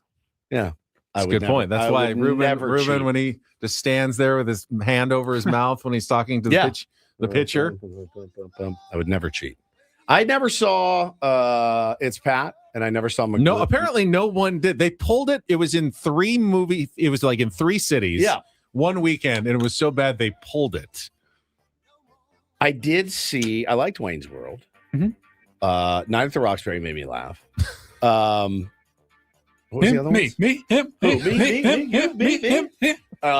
You would hate all of them. It was such a nothing sketch. Coneheads was brilliant. I thought Coneheads was great. The Brilliant. sketch made me smile. The Roxbury, the guys. But it was such a nothing sketch. I was going, how do you make a movie? The movie's fine. It's fine. I laugh. Sketch? Yeah. Just some funny parts. Yeah, Will Ferrell's good. Yeah. Coneheads, I think is genius. I think it's brilliant. I think it's really, really You funny. love And it. a That's huge probably the one if I wanted to see cameos. one. Or Wayne's World. You'd love Cameos Wayne's World. galore. David Spade, Adam Sandler's in there, Chris Farley. Yeah, it's I great. mean, it's really, really good. Yeah, it's good. Justin, good job. Paulie will get your info. And when we come back, Paulie will also give us some Reindl Report headlines a little early on a Friday. Coming up next on San Diego's #1 sports station, Here we go. 97.3 The Fan. go. Friday.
He just here. I'll show you a little. Just a little. Please don't. Just a little bit. What hurts on you? Nothing at all. A little bit. Not that now. So let's say whatever you're about to touch is the only thing. Let's say It's gonna hurt. Right? All right, yeah. Okay. Pretend your knee hurts. Pretend your knee. It's going to in a second. Right here.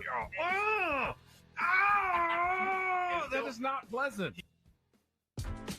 Hey, player, this is all yours.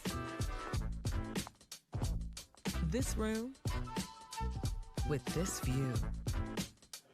This speakeasy with this cocktail. Hey, could you make that too? The spa with this.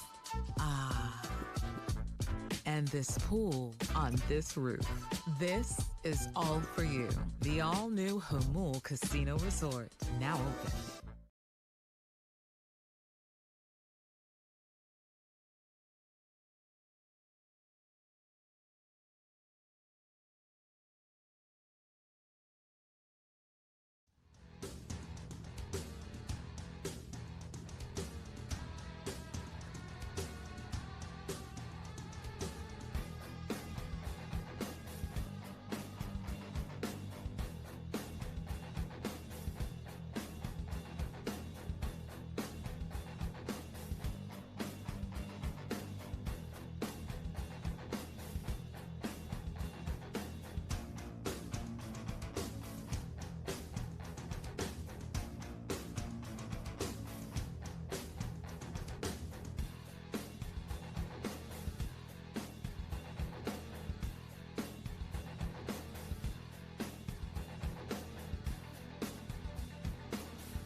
Before we get to the Reindl Report, Bandon Woods brought to you by David P. Shapiro, criminal defense attorneys, helping good people regain control of their future when charged with a crime since 2010. Visit davidpshapirolaw.com. The Gulls, of course, were eliminated from the playoffs last week, but their parent club, the Ducks of Anaheim, and I know there are still some fans down here, some Padres/Ducks fans, have advanced through the first round of the playoffs, upsetting the Edmonton Oilers in 6 games with a win last night up at the Pond. So congratulations to the Ducks. Kind of a laugher, moving on. actually. Yeah. 5-2. I'm sorry to our tier ones, Chris, Josh, all of our Dallas Stars fans. They have been eliminated as well, 5-2 as well. Minnesota won 4-2.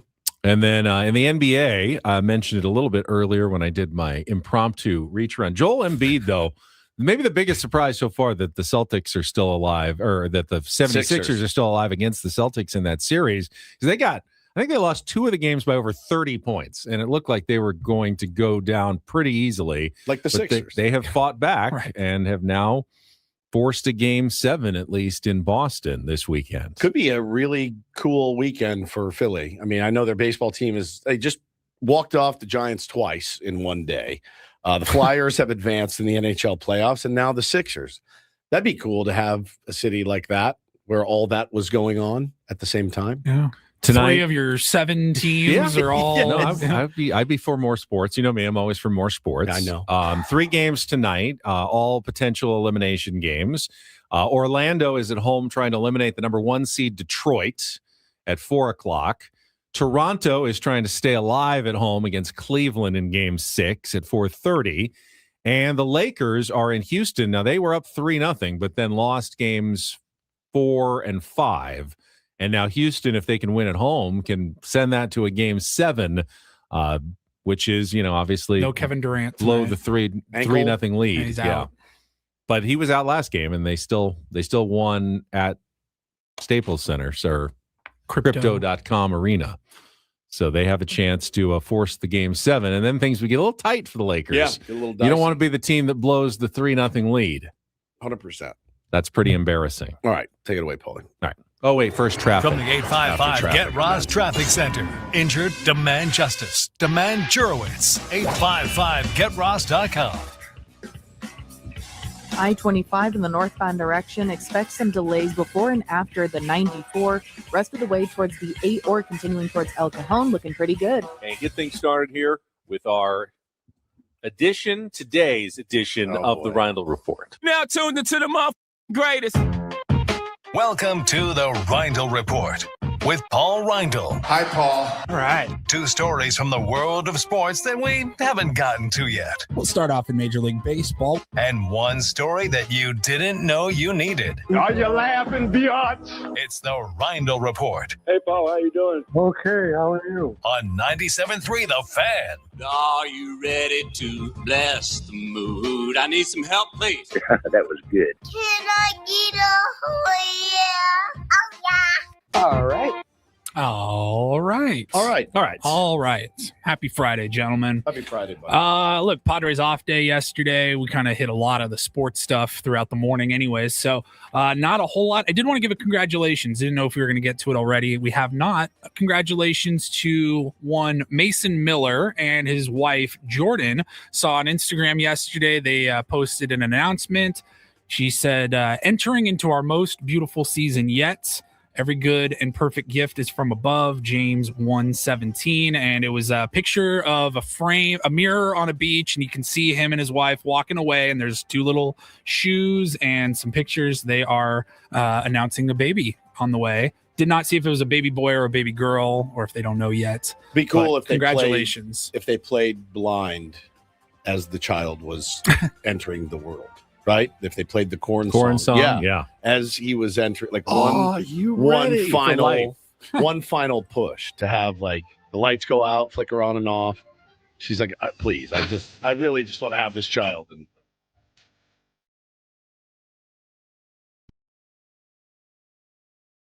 breathe. Yeah, breathe. Push. One more. Push. Oh God. Here it comes. Oh, you see it? Amazing. When the head is crowning at that point. Right. He didn't. That's enough. You didn't have to say it. All right. They were at the dinner last Congratulations, night. Mason. Sorry about I didn't that. know she was with child, but they were at the dinner at the Diamond last night. She was wearing this nice Padres brown dress. Yeah. Very nice looking, though. Congratulations. Yeah. It is a ride that it's never boring. Who says he's going to pop out at 104 miles per hour? Yeah. Unbelievable. All right, and that's it for sports. All right. Congratulations, Congrats Mason to the and Millers. Jordan Miller. It's excellent. Now you can sue just about anybody for just about anything. Whether or not it'll be successful and actually make it to court, it's kind of another thing. This one surprised me. Carnival Cruise Line is not just being sued; they have to now pay a former passenger of theirs $300,000 after a jury in South Florida found that this woman who fell down some stairs, suffered a concussion, other injuries, and possible traumatic brain injuries. Yeah. She sued them because she said that the bartender allowed her and served her more than a dozen shots. Overserved. It's a thing. Overserved. It's a It real is a thing. thing. Isn't that the point of going on a cruise, I guess. essentially, is to, totally I still just think it's one of those things let where loose? it's a fine line between like, hey, dummy, don't drink 14 shots in a few hours. Like that's what happens. You fall downstairs and get hurt.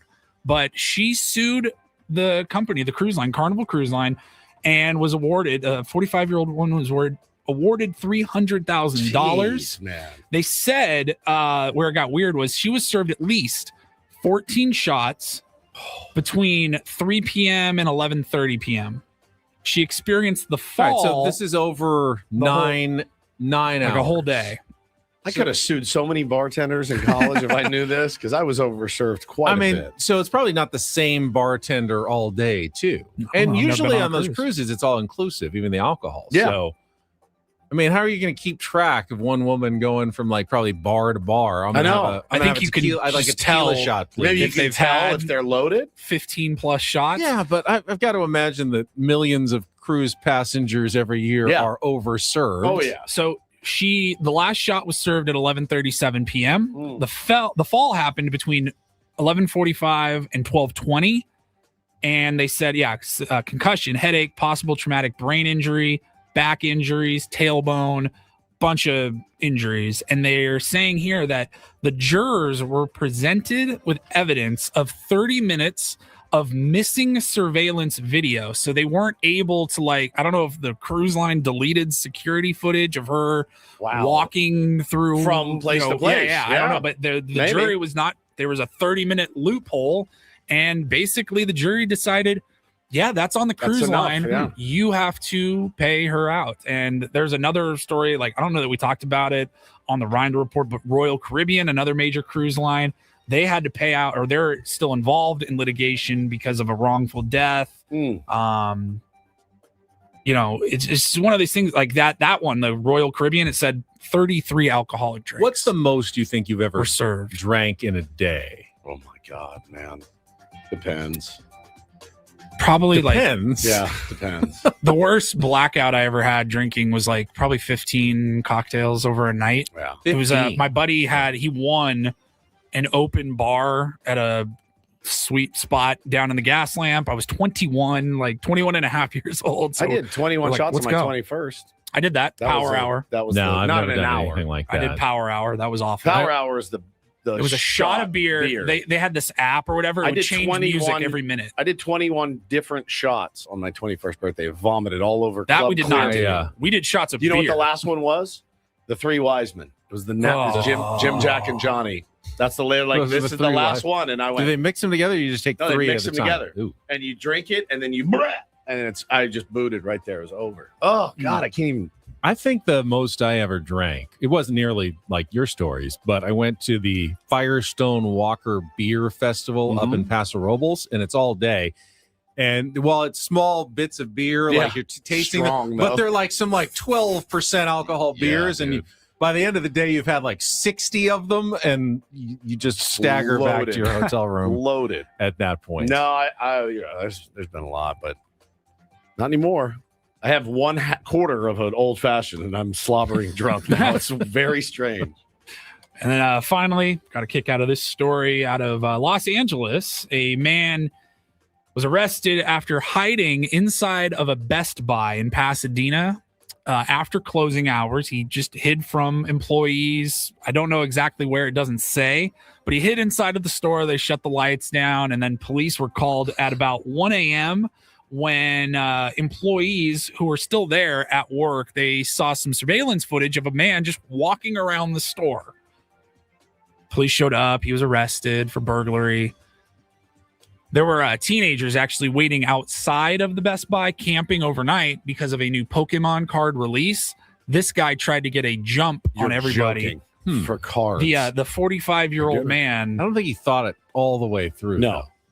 Well, so I guess I was trying to think if I was in his situation, what I wouldn't do is walk around the store probably a bunch. You got to lay low, right? You got to just hide. You got to hide until the morning. all night. So then they let people in, and then the doors are open, and then you're already in there, and you just got to beeline it over to the cards. I guess. Someone will notice you coming from a completely different direction. Right, that's what I'm saying. Is he hiding behind like the refrigerators on that side of the store, or what? I don't know. He did this for cards. Yeah. Holy smokes, man. He said, I was just here for some Pokemon drop, but I went to the restroom. Or no, that was a witness said, and then there were cops everywhere. You two minutes act like later. you're so different from this guy. Like we're above We do this. baseball cards. It's so you much just have cooler. different things on your cards. It's the same idea. I would be lying if I said it hasn't popped into my head to knock off a card shop. Yeah. I'm not going to, but I would be lying. My wife and I falling asleep last night. We watched The Hangover, just some background noise. And there's a scene in Bradley Cooper. They're getting ready to go to Vegas. And he says, hey, everybody, I need your money for the field trip. Right. And all the kids give him the cash. Yeah. And he steals it and takes it Takes to it to Vegas for his Vegas fun. That's And I watched that scene and I go, how can I do that? Yeah. But for baseball cards. For baseball A cards. foil auto refractor McGonagall Look at or you, a look at foil you. auto refractor Charizard. It's really, McGonagall. it's Charizard. basically the same It's thing. worth more, but I don't know anything about it, so I'm going to stick to Trust baseball. me, you don't want the Charizard. I know. Yeah. So, anyways, I just thought that story of that stupid nerd, idiot, loser, Card lover, full-grown dork. adult man waiting in line and trying to rip kids off of Pokemon cards. It's crazy. MM McKee says our local card shop just got robbed. People they're psychotic about it. They're like psychotic about it. I see pictures on like Reddit of Yeah. like groups of old men and they're waiting in line or they hover around the aisle at Targets or They weigh Walmart it or Best and Buy. stuff. They wait for like they just ask around or they just monitor it for weeks and they go, okay, Tuesdays at 11 a.m. Yes. That's when the distributor shows up with all this new product Benny, and fill the shelves. They do like they scout it like you would if you were going to knock off a bank. You're like, all right, I need you to get the guards every movement. And these guys have it mapped out. So we're like, yeah, Tuesdays I can go in at 11. Yeah. And that's when And you're right. They'll they bring have in, little weight, they'll little bring scales. in scales because like a box that say there's 100 Oh. cards in a box. If one of those cards has like a little piece of a bat Right. It's gonna wedged weigh into it, more. maybe it weighs more. And you're like, oh my God, this is Wow. embarrassing. It's embarrassing. Who would associate themselves with a hobby Well, like this? There's people who stuff weights into fish That's to true. win tournaments. So, Very I mean, true. people will find ways to cheat and deceive at just about anything. Man. Good point. If you find an autographed Charizard or Pokemon card, be very skeptical that it's actually been autographed by the real Charizard. Those things are so insanely hot. They're insanely hot. I can't get into it, but that's more power to you. But it's insane the prices that they're going for. It's insane. Your boy turned down $941 for a card yesterday. Turned down. The Billy Ripken. Yeah. Yeah. Turned it down. It's a $1,200 card. You You got that card for free. Nothing. Shout out to Ghost of Ray Kroc. Wow. Gave me that like 6 years ago. He's like, here, take this. I'm like, oh, okay. Send it in. Rated 10. Gonna sell it. When you do sell it, Make my money back. Are you gonna give him some of it? I'll get it if he asks for some. Okay. I mean, he gave it to me. It's my He steal. did. He will now. Now he will. Back Since you then, brought it up, probably didn't think I it had was never gonna be actually worth $1,200 at some point. I had never actually said till you just grilled me like I was. Is under it the oath. as It is. Jays.com? It's the F face card. It's got F face written out on the back. But yeah, he hooked me up. On some of those cards, they just put like a black box Yep. over the words. I got one of those too. And then some cards Have still a white escaped. box as well. Yeah, it's crazy. 941. Turned it down. Maybe I can't. He wasn't even a particularly good Ripken, right? He wasn't a good Ripken at all. It's the bat. It's the word. It's the simply bat. It's that it's on like a no card. one caught what it Correct. said on the bat, and they published it, and that became crazy. Yeah, it's nuts. But you have also, you were saying, the Jackson Merrill that's not Jackson Merrill. So I but have the wasn't particularly valuable. I got it graded to 10 as well. It's worth like $30. That's it. It's crazy. Just the paper. But that's a The mistake. paper, yeah. It's a Yeah. mistake. Thank you, Paulie. You're welcome. All right, we've got a lot of guests coming up on the SDCCU fan hotline. It's not big bang banking, it's better. It starts with the assistant general manager of your San Diego Padres, Josh Stein, will join us coming up next on a Friar Friday, broadcasting live from the Bill House Studios. We know how. Bennett Woods on San Diego's #1 sports station, 97.3 The Fan.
week, we were just talking about Mason Miller's baby announcement that they're pregnant.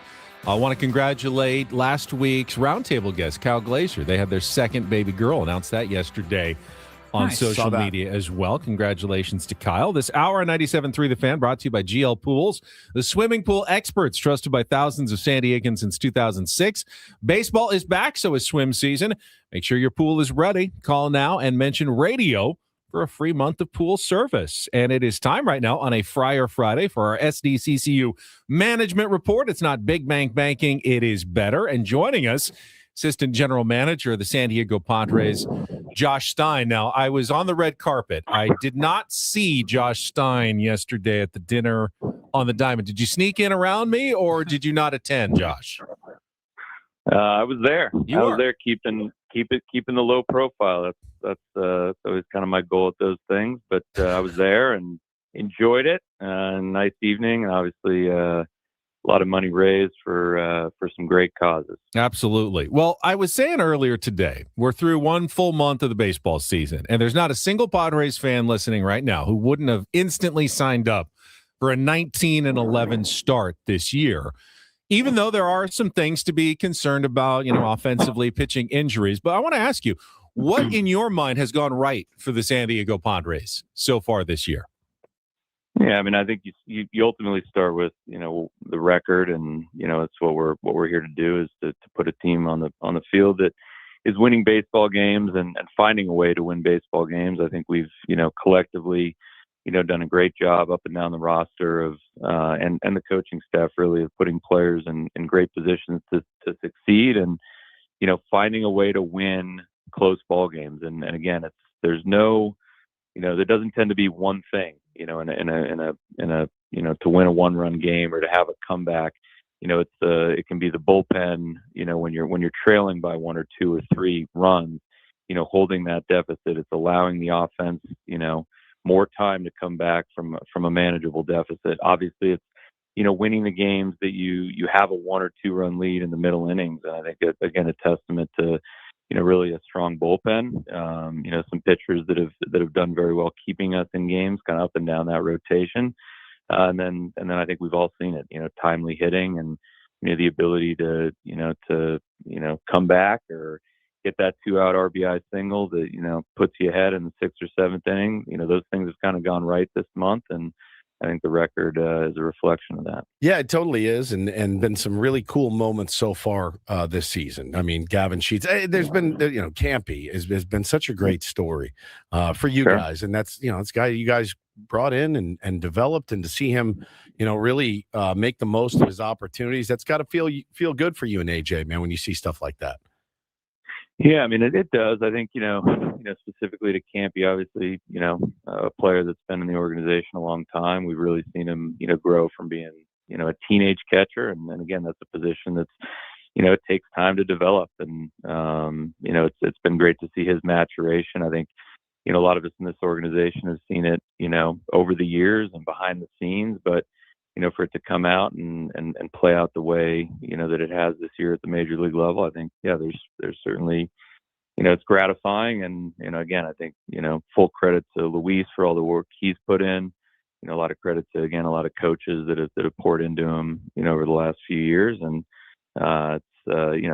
we always knew that he had the ability to be a very, very offensive catcher, at that position. And, we're 1 month in, but it's nice to see that come to fruition. Talking to Josh Stein, Padres assistant GM, here on our management report. And you mentioned the phrase putting players in a position to succeed. And in spring training, we heard Craig Stammen talk about, using some of the data analytics to set lineups and 28 different lineups in 30 games, using guys, on the bench, getting starts. How has that worked in reality through the first month? Like what kind of data do you guys talk about with Craig before the games as he's working on setting the lineup in order to put those players in a position to succeed? Yeah, I mean, I think it's been great to see. And again, I think Craig has access to, all the information, and really very similar information to what we've provided over the years in terms of, obviously things like matchups, but also, looking at different, starting pitchers and what their mixed repertoire is, how that might factor into, the strengths and weaknesses of our players. And obviously there's the basic things like left, right, but, there can also be, sensitivities to different pitch types or velocities. And so all that information's, at his fingertips. But, I think Craig's, done a little shifting, although there's been for the most part, I would say a lot of continuity in the first 4 or 5 spots in the lineup. And then, I think that he's kind of given different guys opportunities, in different spots. And, again, I think that's part of, Craig's management style and leadership style is to ensure that, guys are getting opportunities, getting in there, even if sometimes it's like, wow, this is a new or different lineup. There certainly is a method to his thinking and, wanting to again, put guys in positions to succeed, keep them hungry and keep them going out there, playing well. Well, and I know for you guys, talking to assistant GM Josh Stein here on Ben and Woods this morning, I know for you guys too, you're always looking to improve the team. You've done that, every single year. The trade deadline obviously is a big time around here in San Diego, Josh. It's always a lot of fun, but it's awesome to see Ethan Salas homering off lefties, playing incredible defense. High OPS, all of it, like really coming into his own. And people do forget that he's still, 19 years old, been in the system now, 3 years. He's fantastic. Guy you want to keep, right? If you're a Padres fan, potentially. But who else in the organization right now is exciting you? Because I got a tweet the other day, Ryan Weidman, and I'm like, well, who's this guy, right? And it's a kind of an unexpected boost to the Padres farm system. Yeah, I mean, and again, there's I think we feel that way, all the time, regardless almost of what's happening at the major league level. You've got, different players, up and down the system that are exciting you and playing well. And I think that, Weideman and some of the group at Lake Elsinore, has gotten off to a good start, and they're playing a very exciting brand of baseball. And you got a young manager there and Brian Perez is pushing the envelope and has those guys, getting after it. Obviously what Ethan's done, not a surprise, for those of us in the organization that have, seen Ethan over the years and the work that he puts in. Last year was obviously difficult and disappointing. You've got an injury that, it just takes time to heal. And it's not the most painful injury, and it's one that it's just kind of nagging, and but you have to wait for that that bone to heal, and ended up costing him the entirety of a season. But yeah, to still be 19, to still be playing at the upper levels, and I think we saw a lot in spring training that was suggestive of a player that had made some adjustments, and so again, what we feel is one of the top prospects in the game at a very difficult position to develop a young player, and both defensively and now offensively, I think coming into his own. So, we talk about it all the time.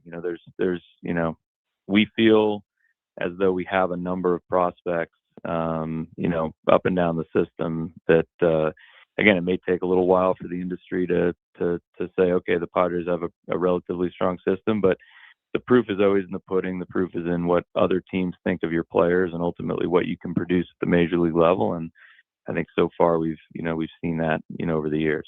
It's our SDCCU management report. Josh, what do your analytics team and numbers say about Fernando Tatis Jr.? It's such a mystery. He's hitting the ball harder, more often than anybody in baseball, but his actual production numbers look like a light hitting second baseman from 1982 with no extra base power, no home runs. It makes no sense at all. Can you, for fans who keep asking us the question and we don't have an answer for them, what do you guys say about the first month of Fernando's season?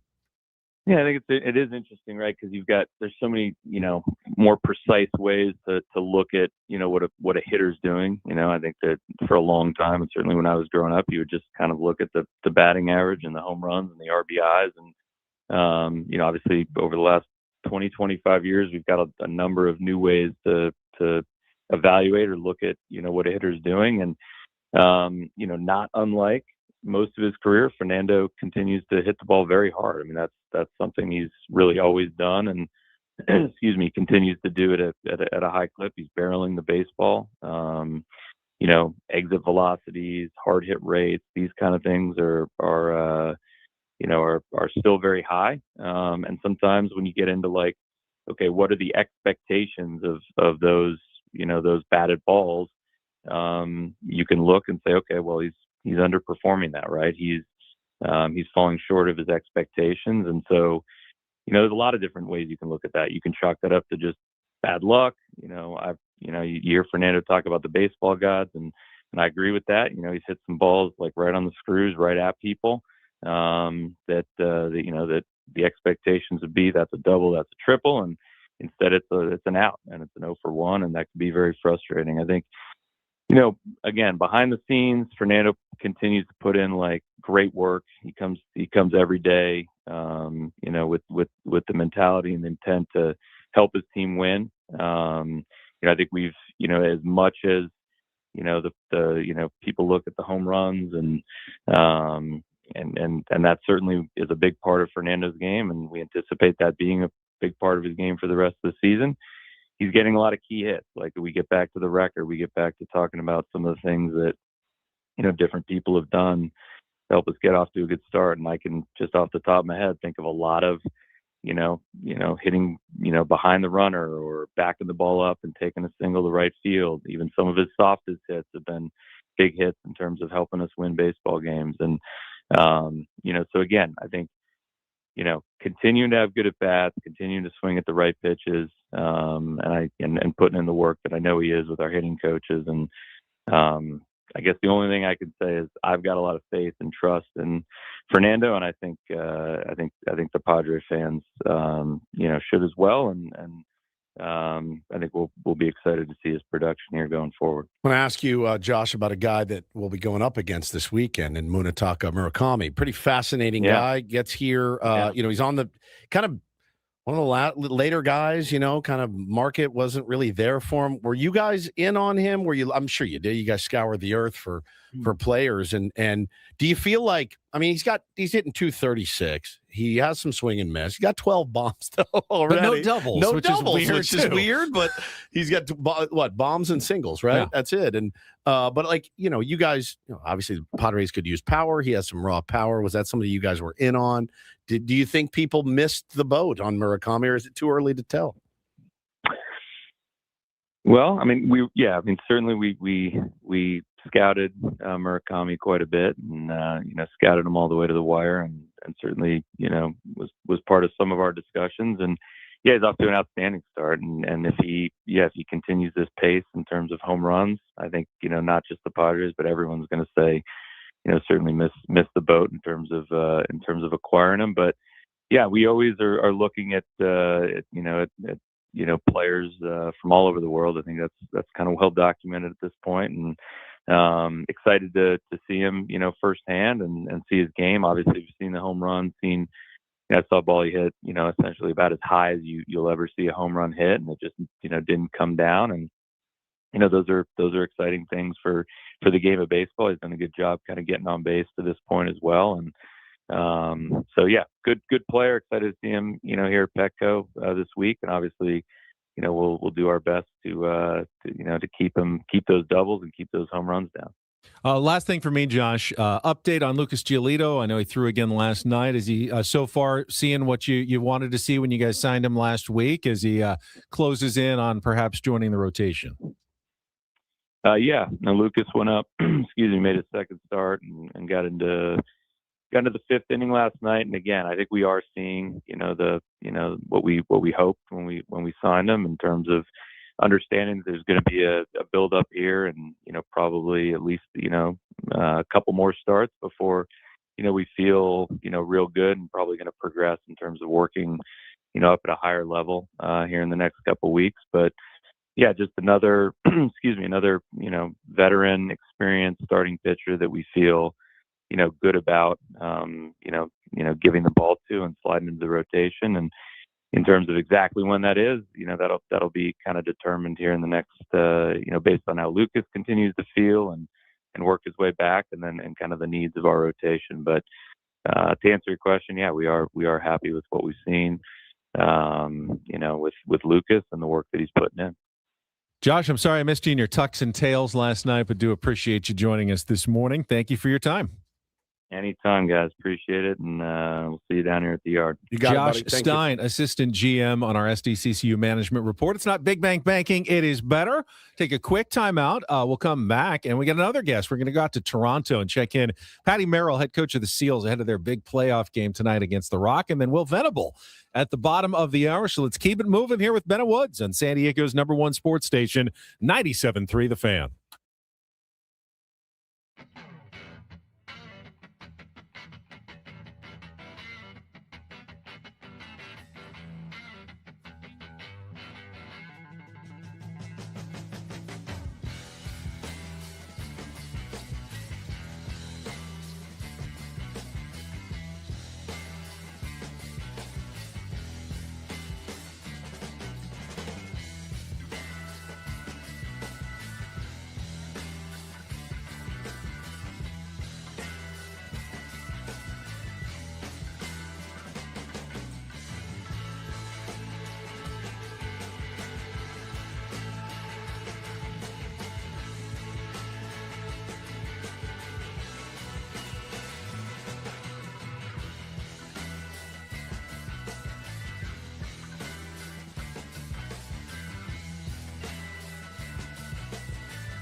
Hey, player, this is all yours. This room with this view. This speakeasy with this cocktail. Hey, could you make that too? The spa with this. Ah. And this pool on this roof. This is all for you. The all-new Hamul Casino Resort, now open.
Claire, this is all yours.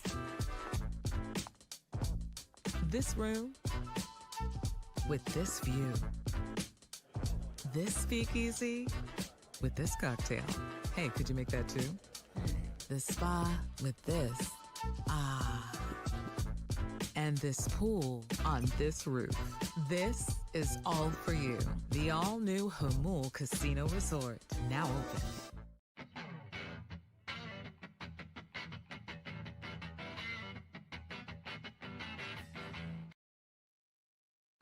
Bandon Woods brought to you by David P. Shapiro Criminal Defense Attorneys, helping good people regain control of their future when charged with a crime since 2010. Visit davidpshapirolaw.com. Our thanks again to Padres assistant GM Josh Stein as they get ready to take on the White Sox tonight. And we will talk with the White Sox skipper, Will Venable, in just over 10 minutes. But we got the busy hour continuing right now.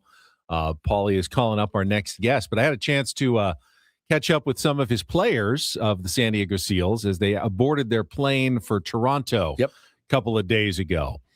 They won last week in overtime. Kind of controversial. We can ask Patty Merrill about that. But they are into the semifinals for the third time in their NLL careers. They have not gotten past the semifinals before, never made it to the championship series. So they're hoping this one is going to be a little bit different. As they take on the Toronto Rock tonight in Canada, and then Sunday night back at Pechanga Arena for Game 2 of the series. So it'll either be a clincher game or an elimination game. One way or the other. It's a kind of almost a must-win on Sunday. And joining us right now from north of the border in Toronto, the head coach of the San Diego Seals, Patrick Merrill, with us here on 97.3 The Fan. Coach, got to be exciting. Just a few hours away. Hey, guys. Yeah, super exciting. How you guys doing? Good. Are you on the treadmill right now, Patty? I was. Always How could you tell, was he? Always you know me so well. Getting your work in, dude. I love it, man. We're excited to watch tonight.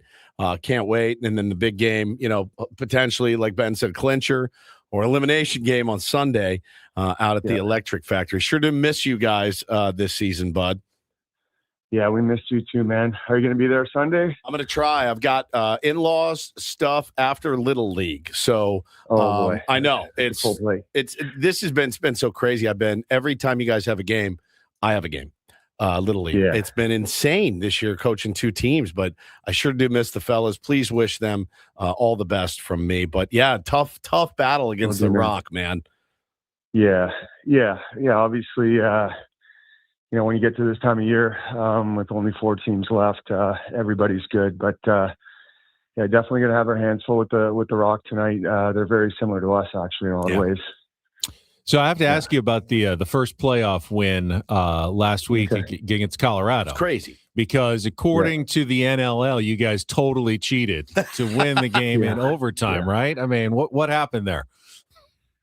Oh, man. It's, I mean, I think, if you watch that play, if you watch the game, I think we definitely, deserve to be where we are. I don't want to discredit the work that our guys did to prepare for that game and how hard we battled, how hard we battled to come back into that game and tie it up and then eventually force overtime and kind of win on the first shift of the game in overtime. But definitely a controversial call. That happens in sports, right? From time to time. It's happened in the Super Bowl, happened in the NHL playoffs so far. So, again, we're pretty, again, we think we're exactly where we're supposed to be, and where we thought we would be as a team. And we're just now looking forward towards Toronto. But, obviously a hard-fought game against Colorado, 2 good teams going at it, and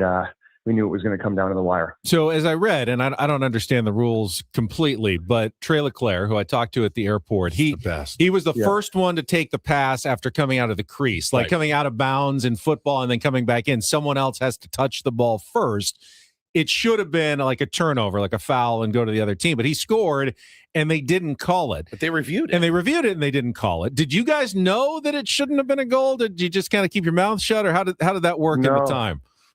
No, I mean, obviously we're aware of the rule, and that's a rule that the league's been looking at for years now in terms of, maybe removing it. And I wouldn't be surprised if they removed it this year because, Trey didn't gain any type of unfair advantage there on that play, right? And we thought they were reviewing. It's an automatic review for one in overtime, right? So they have to review every goal no matter what. And but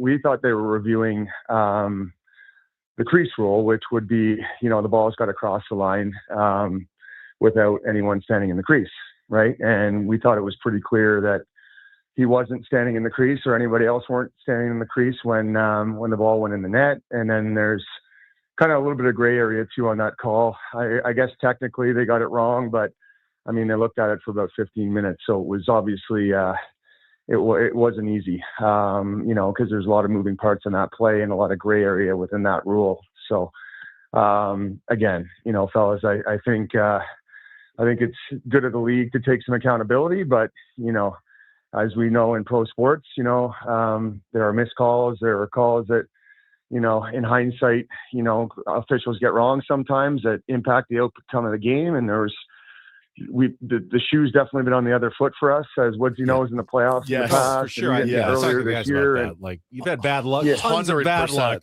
Take a good break. You would have won it anyway, probably a minute later. So don't worry about it. Yeah, 100%. Maybe it was meant to be, right? Yeah, and maybe it was meant to be. Maybe it was our time to get a break for a change. I do not miss Patrick Merrill, Seals head coach. I do not miss the 15-minute NLL reviews. That's the one thing I do not miss at all. It is pretty crazy, but we wish you guys the very best of luck. Please pass my good luck on to the fellas, and hope to see you guys on Sunday, my friend.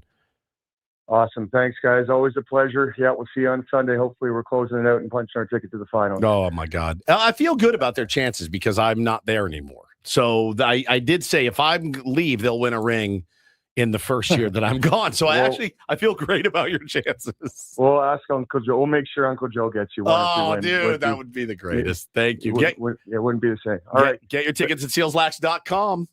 Patrick Merrill, head coach of the Seals. Yeah, it's 3:00 on Sunday. Yep. And you can watch, I believe, the game today, 4:30 on ESPN Plus if you got the streaming. And I think this weekend's game is also on ESPNU. So actual TV as well if you want to follow along with the Seals. You can watch in their that playoff with a run. regular ESPN account, or do you need ESPN Unlimited? I don't. I think it's if you have a regular ESPN account, I think you should be able to watch it. Cool. Just look online for the streaming, click, and link. All right, we'll take one last time out. When we come back, we will be joined by the skipper of the Chicago White Sox, former Padres outfielder Will Venable, going to be with us coming up next year on San Diego's #1 sports station, 97.3 The Fan.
He just here. I'll show you a little. Just a little. Please don't. Just a little bit. What hurts on you? Nothing at all. A little bit. Not that now. So let's say whatever you're about to touch is the only thing. Let's say It's gonna hurt. Right? All right, yeah. Okay. Pretend your knee hurts. Pretend your knee. It's going to in a second. Right here. Oh, that is not pleasant. Hey, player, this is all yours. This room with this view. This speakeasy with this cocktail. Hey, could you make that too? The spa with this. Ah. And this pool on this roof. This is all for you. The all-new Hamul Casino Resort, now open.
Final segment of Ben and Woods on a Friday. Let's go right to our next guest. He has played hundreds of games in his 7+ seasons with the San Diego Padres at Petco Park, but tonight he will be a manager at Petco Park for the first time, I believe, in his second season as skipper of the Chicago White Sox. Will Venable is joining us here on 97.3 The Fan. Will, you're on with Ben and Woods. It's great to have you back in town. How have you been?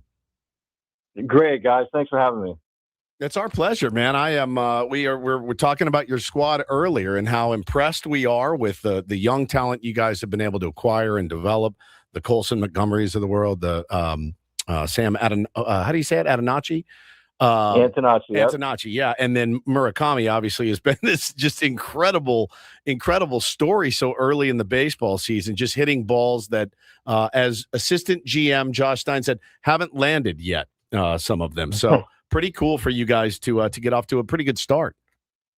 No, we're excited. We're excited about our group. And more than anything, you mentioned all these young guys and have some super talented guys, but they just go out there and play with a ton of energy, So just excited that everyone is out there going and doing their thing and excited to come to Petco Park and see if we can play well against the Pods. What did you learn in your first season as a manager here that you're taking into season number 2? I think just for me, the expectations to set for the group, the things, the details that we want to prioritize and make important. That was really something that as we got through last summer and learned about our guys, learned about our group, learned about myself and our staff and our messaging and kind of our approach on a daily basis.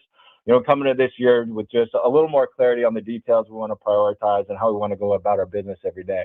You hear it all the time. They talk about, Will, process over results and trusting the process. And that's such a baseball.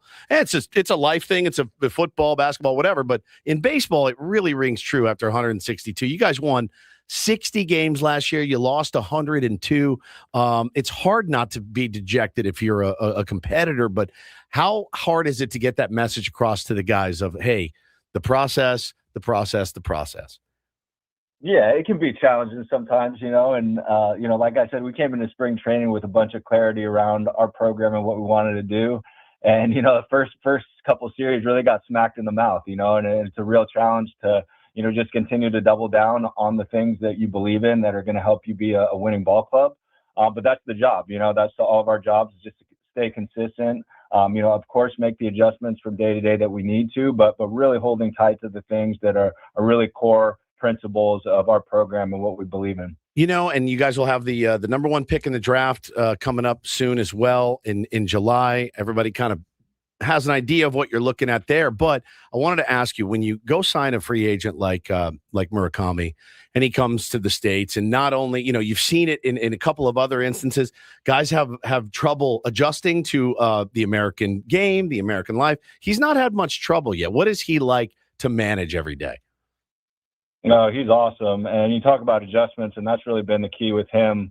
Really from day one, he gets in spring training with us and is able to adjust and make, personal, flexible adjustments to, his routine and how he goes about his business. These guys in Japan, just like the guys over here, are very committed to their preparation. And we asked him to do some different things, and he showed a ton of adjustability with that, which gave me confidence that he was going to be able to adjust day to day, which obviously is very important as a major league player. So we've seen him, just grow every day. He's not really surprised by anything at this point, and just doing a great job of assimilating to, the American culture, what that means in the clubhouse. And of course, we're seeing it on the field as well. Well, you're talking about his business. You got to tell everybody the bidet story about Murakami and the bidet.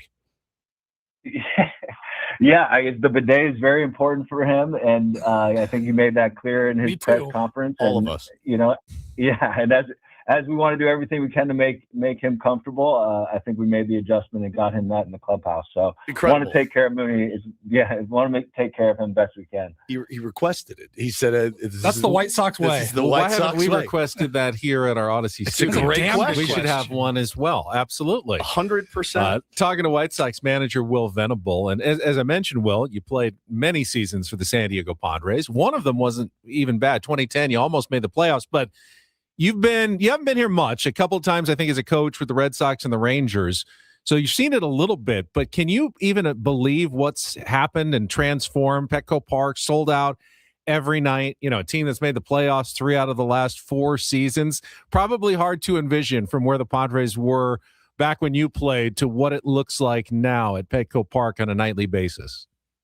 Yeah, it's a different world, but I'll tell you, really happy for the city of San Diego, and just being kind of that underdog team for so long, and worked out well for me. I'm not sure I would have made these teams that they're running out here now, but to have such excitement at such a beautiful ballpark, and obviously the fans in this community deserve that product out there, and it's amazing what Preller and the group have been able to build.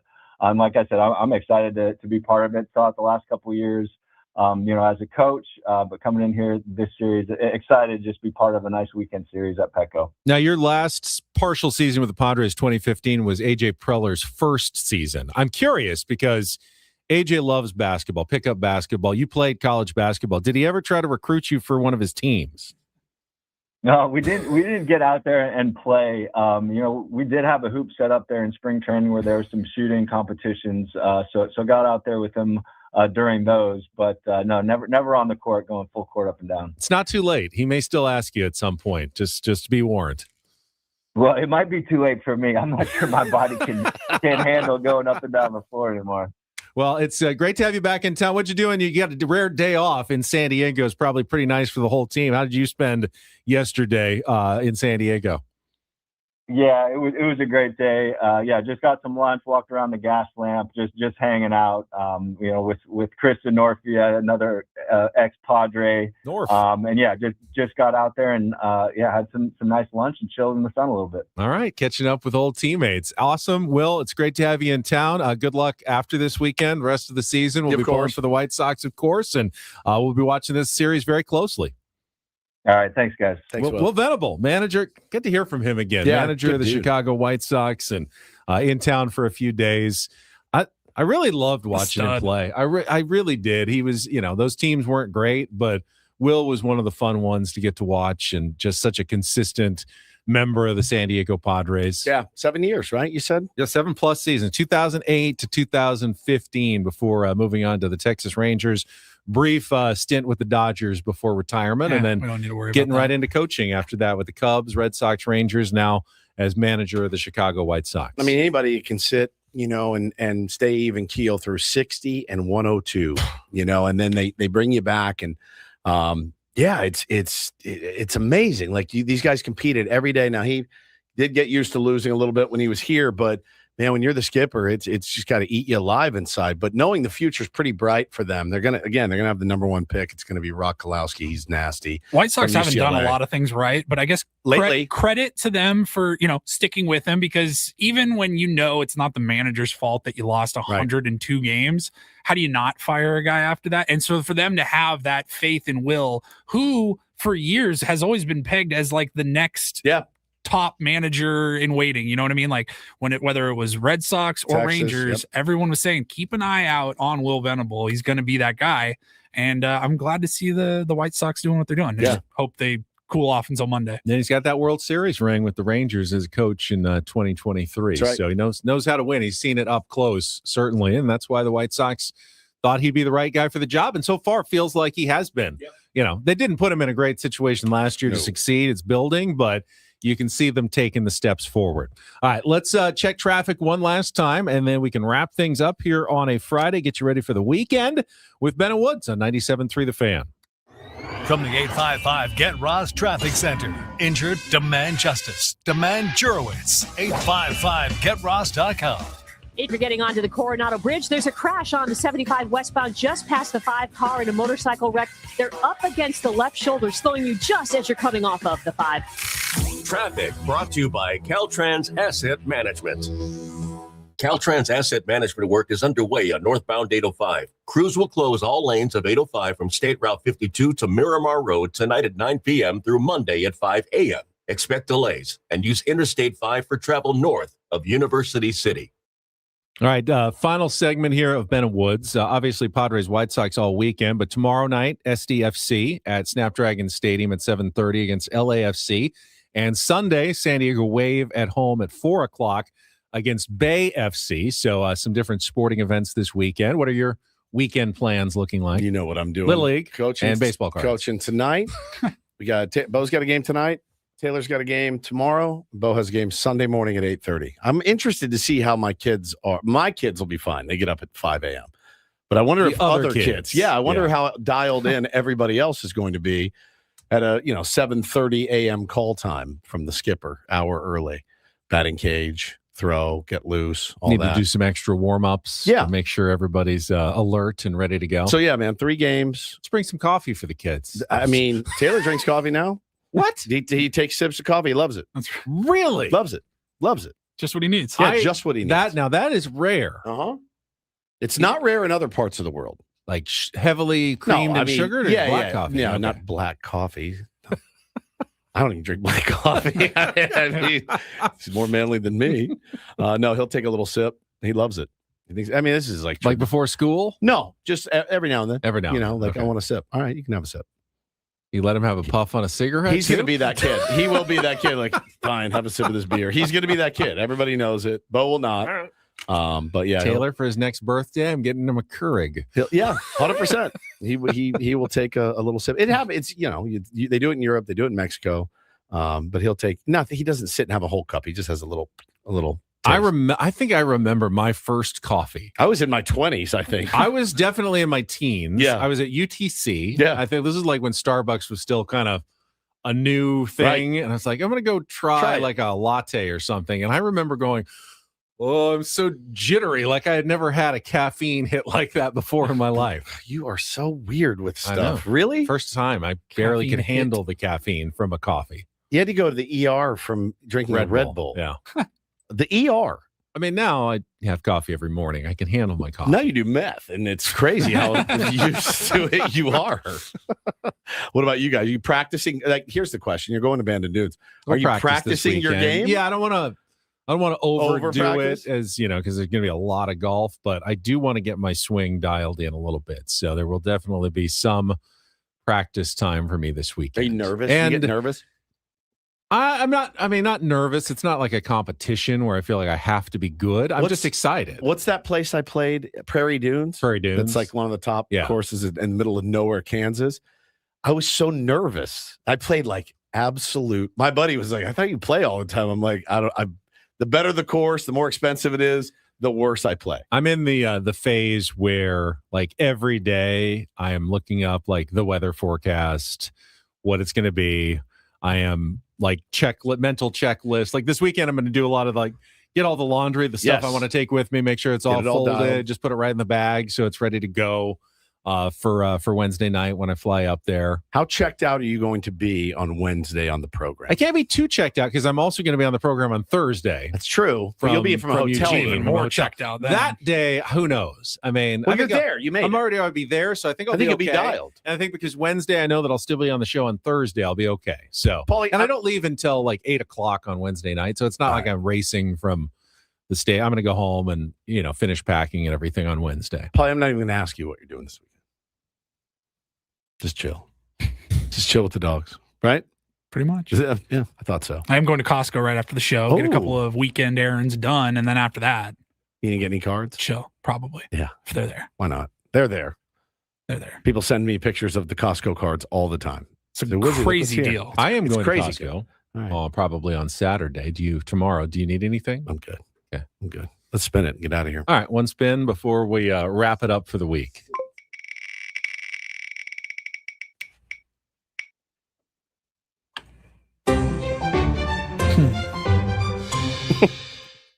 What is something that technology made worse? Not better, worse. Ooh, something that technology made worse. It's a tough one because I'm a big proponent of technology usually improving things, not making them worse. I'm never going to really complain. Music. Good answer, Woods. Music. Yeah, music. It's also made it way better in some regards. Well, to consume it. To consume it, but the actual making of the music. Yeah. It's gotten more auto-tune, more, Pro Tools, less soul, less kind of hard into it. More algorithming, like what's gonna hit more on the algorithm for people. I can see that. Wouldn't even just the way it sounds. Of course, you have the ability to use auto tune and all this other stuff, but like I don't know, take a guy like Jason Isbell, who doesn't use any of that stuff. Right? Doesn't just the technology and where we're at as a society now. Better. Like, it sounds better. So it improved it. Yeah. Like, if you just picked him up and put him in 1965, it still sounds good, but it sounds good on an album though. Back in '65. This is gonna sound old head, but since we were just talking about it, baseball, golf. Oh, I don't love being tethered to my. I mean, you gave it to me, and I need it because like my laser range finder.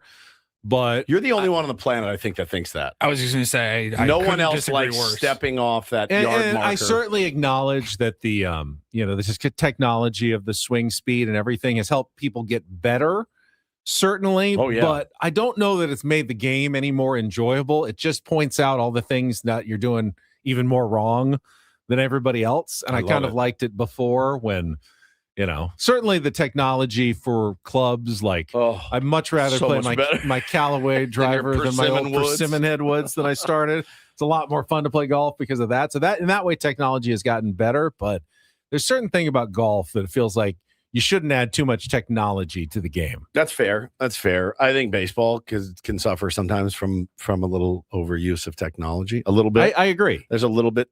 I think obviously you see some teams are more into it than others, or some players. I can't sit here and say it's made the game worse, though.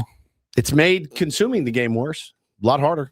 It's a lot harder to consume, in my opinion. Again, I don't miss the 3.5 hour games with pitchers hitting, and that's not a technology thing. Mine's more of I like getting the calls right. Mine's more of this guy sucks because he did X. Now it goes the other way too. Like this guy's great because he blank, right? Yeah. It does open your eyes a lot to it, but it has made it tougher. It's made it tougher to consume, I think. All right, I think that is pretty much gotten us to the end of the program today. Thank you, Paulie. Good work as always this week. Booked some great guests today. All of our guests appeared on the SDCCU fan hotline. It's not Big Bang Banking. It's better. It is better. We will be back on Monday to wrap up the series against the White Sox, and we will be joined by our Linsider, Dennis Lynn. So looking forward to that. Until then, for Paulie Reindl and Stephen Woods, I'm Ben Higgins. Braden Frank coming up next. Don't go anywhere. Lots more coming up on a Friday on San Diego's #1 sports station, 97.3 The Fan. So long, everybody.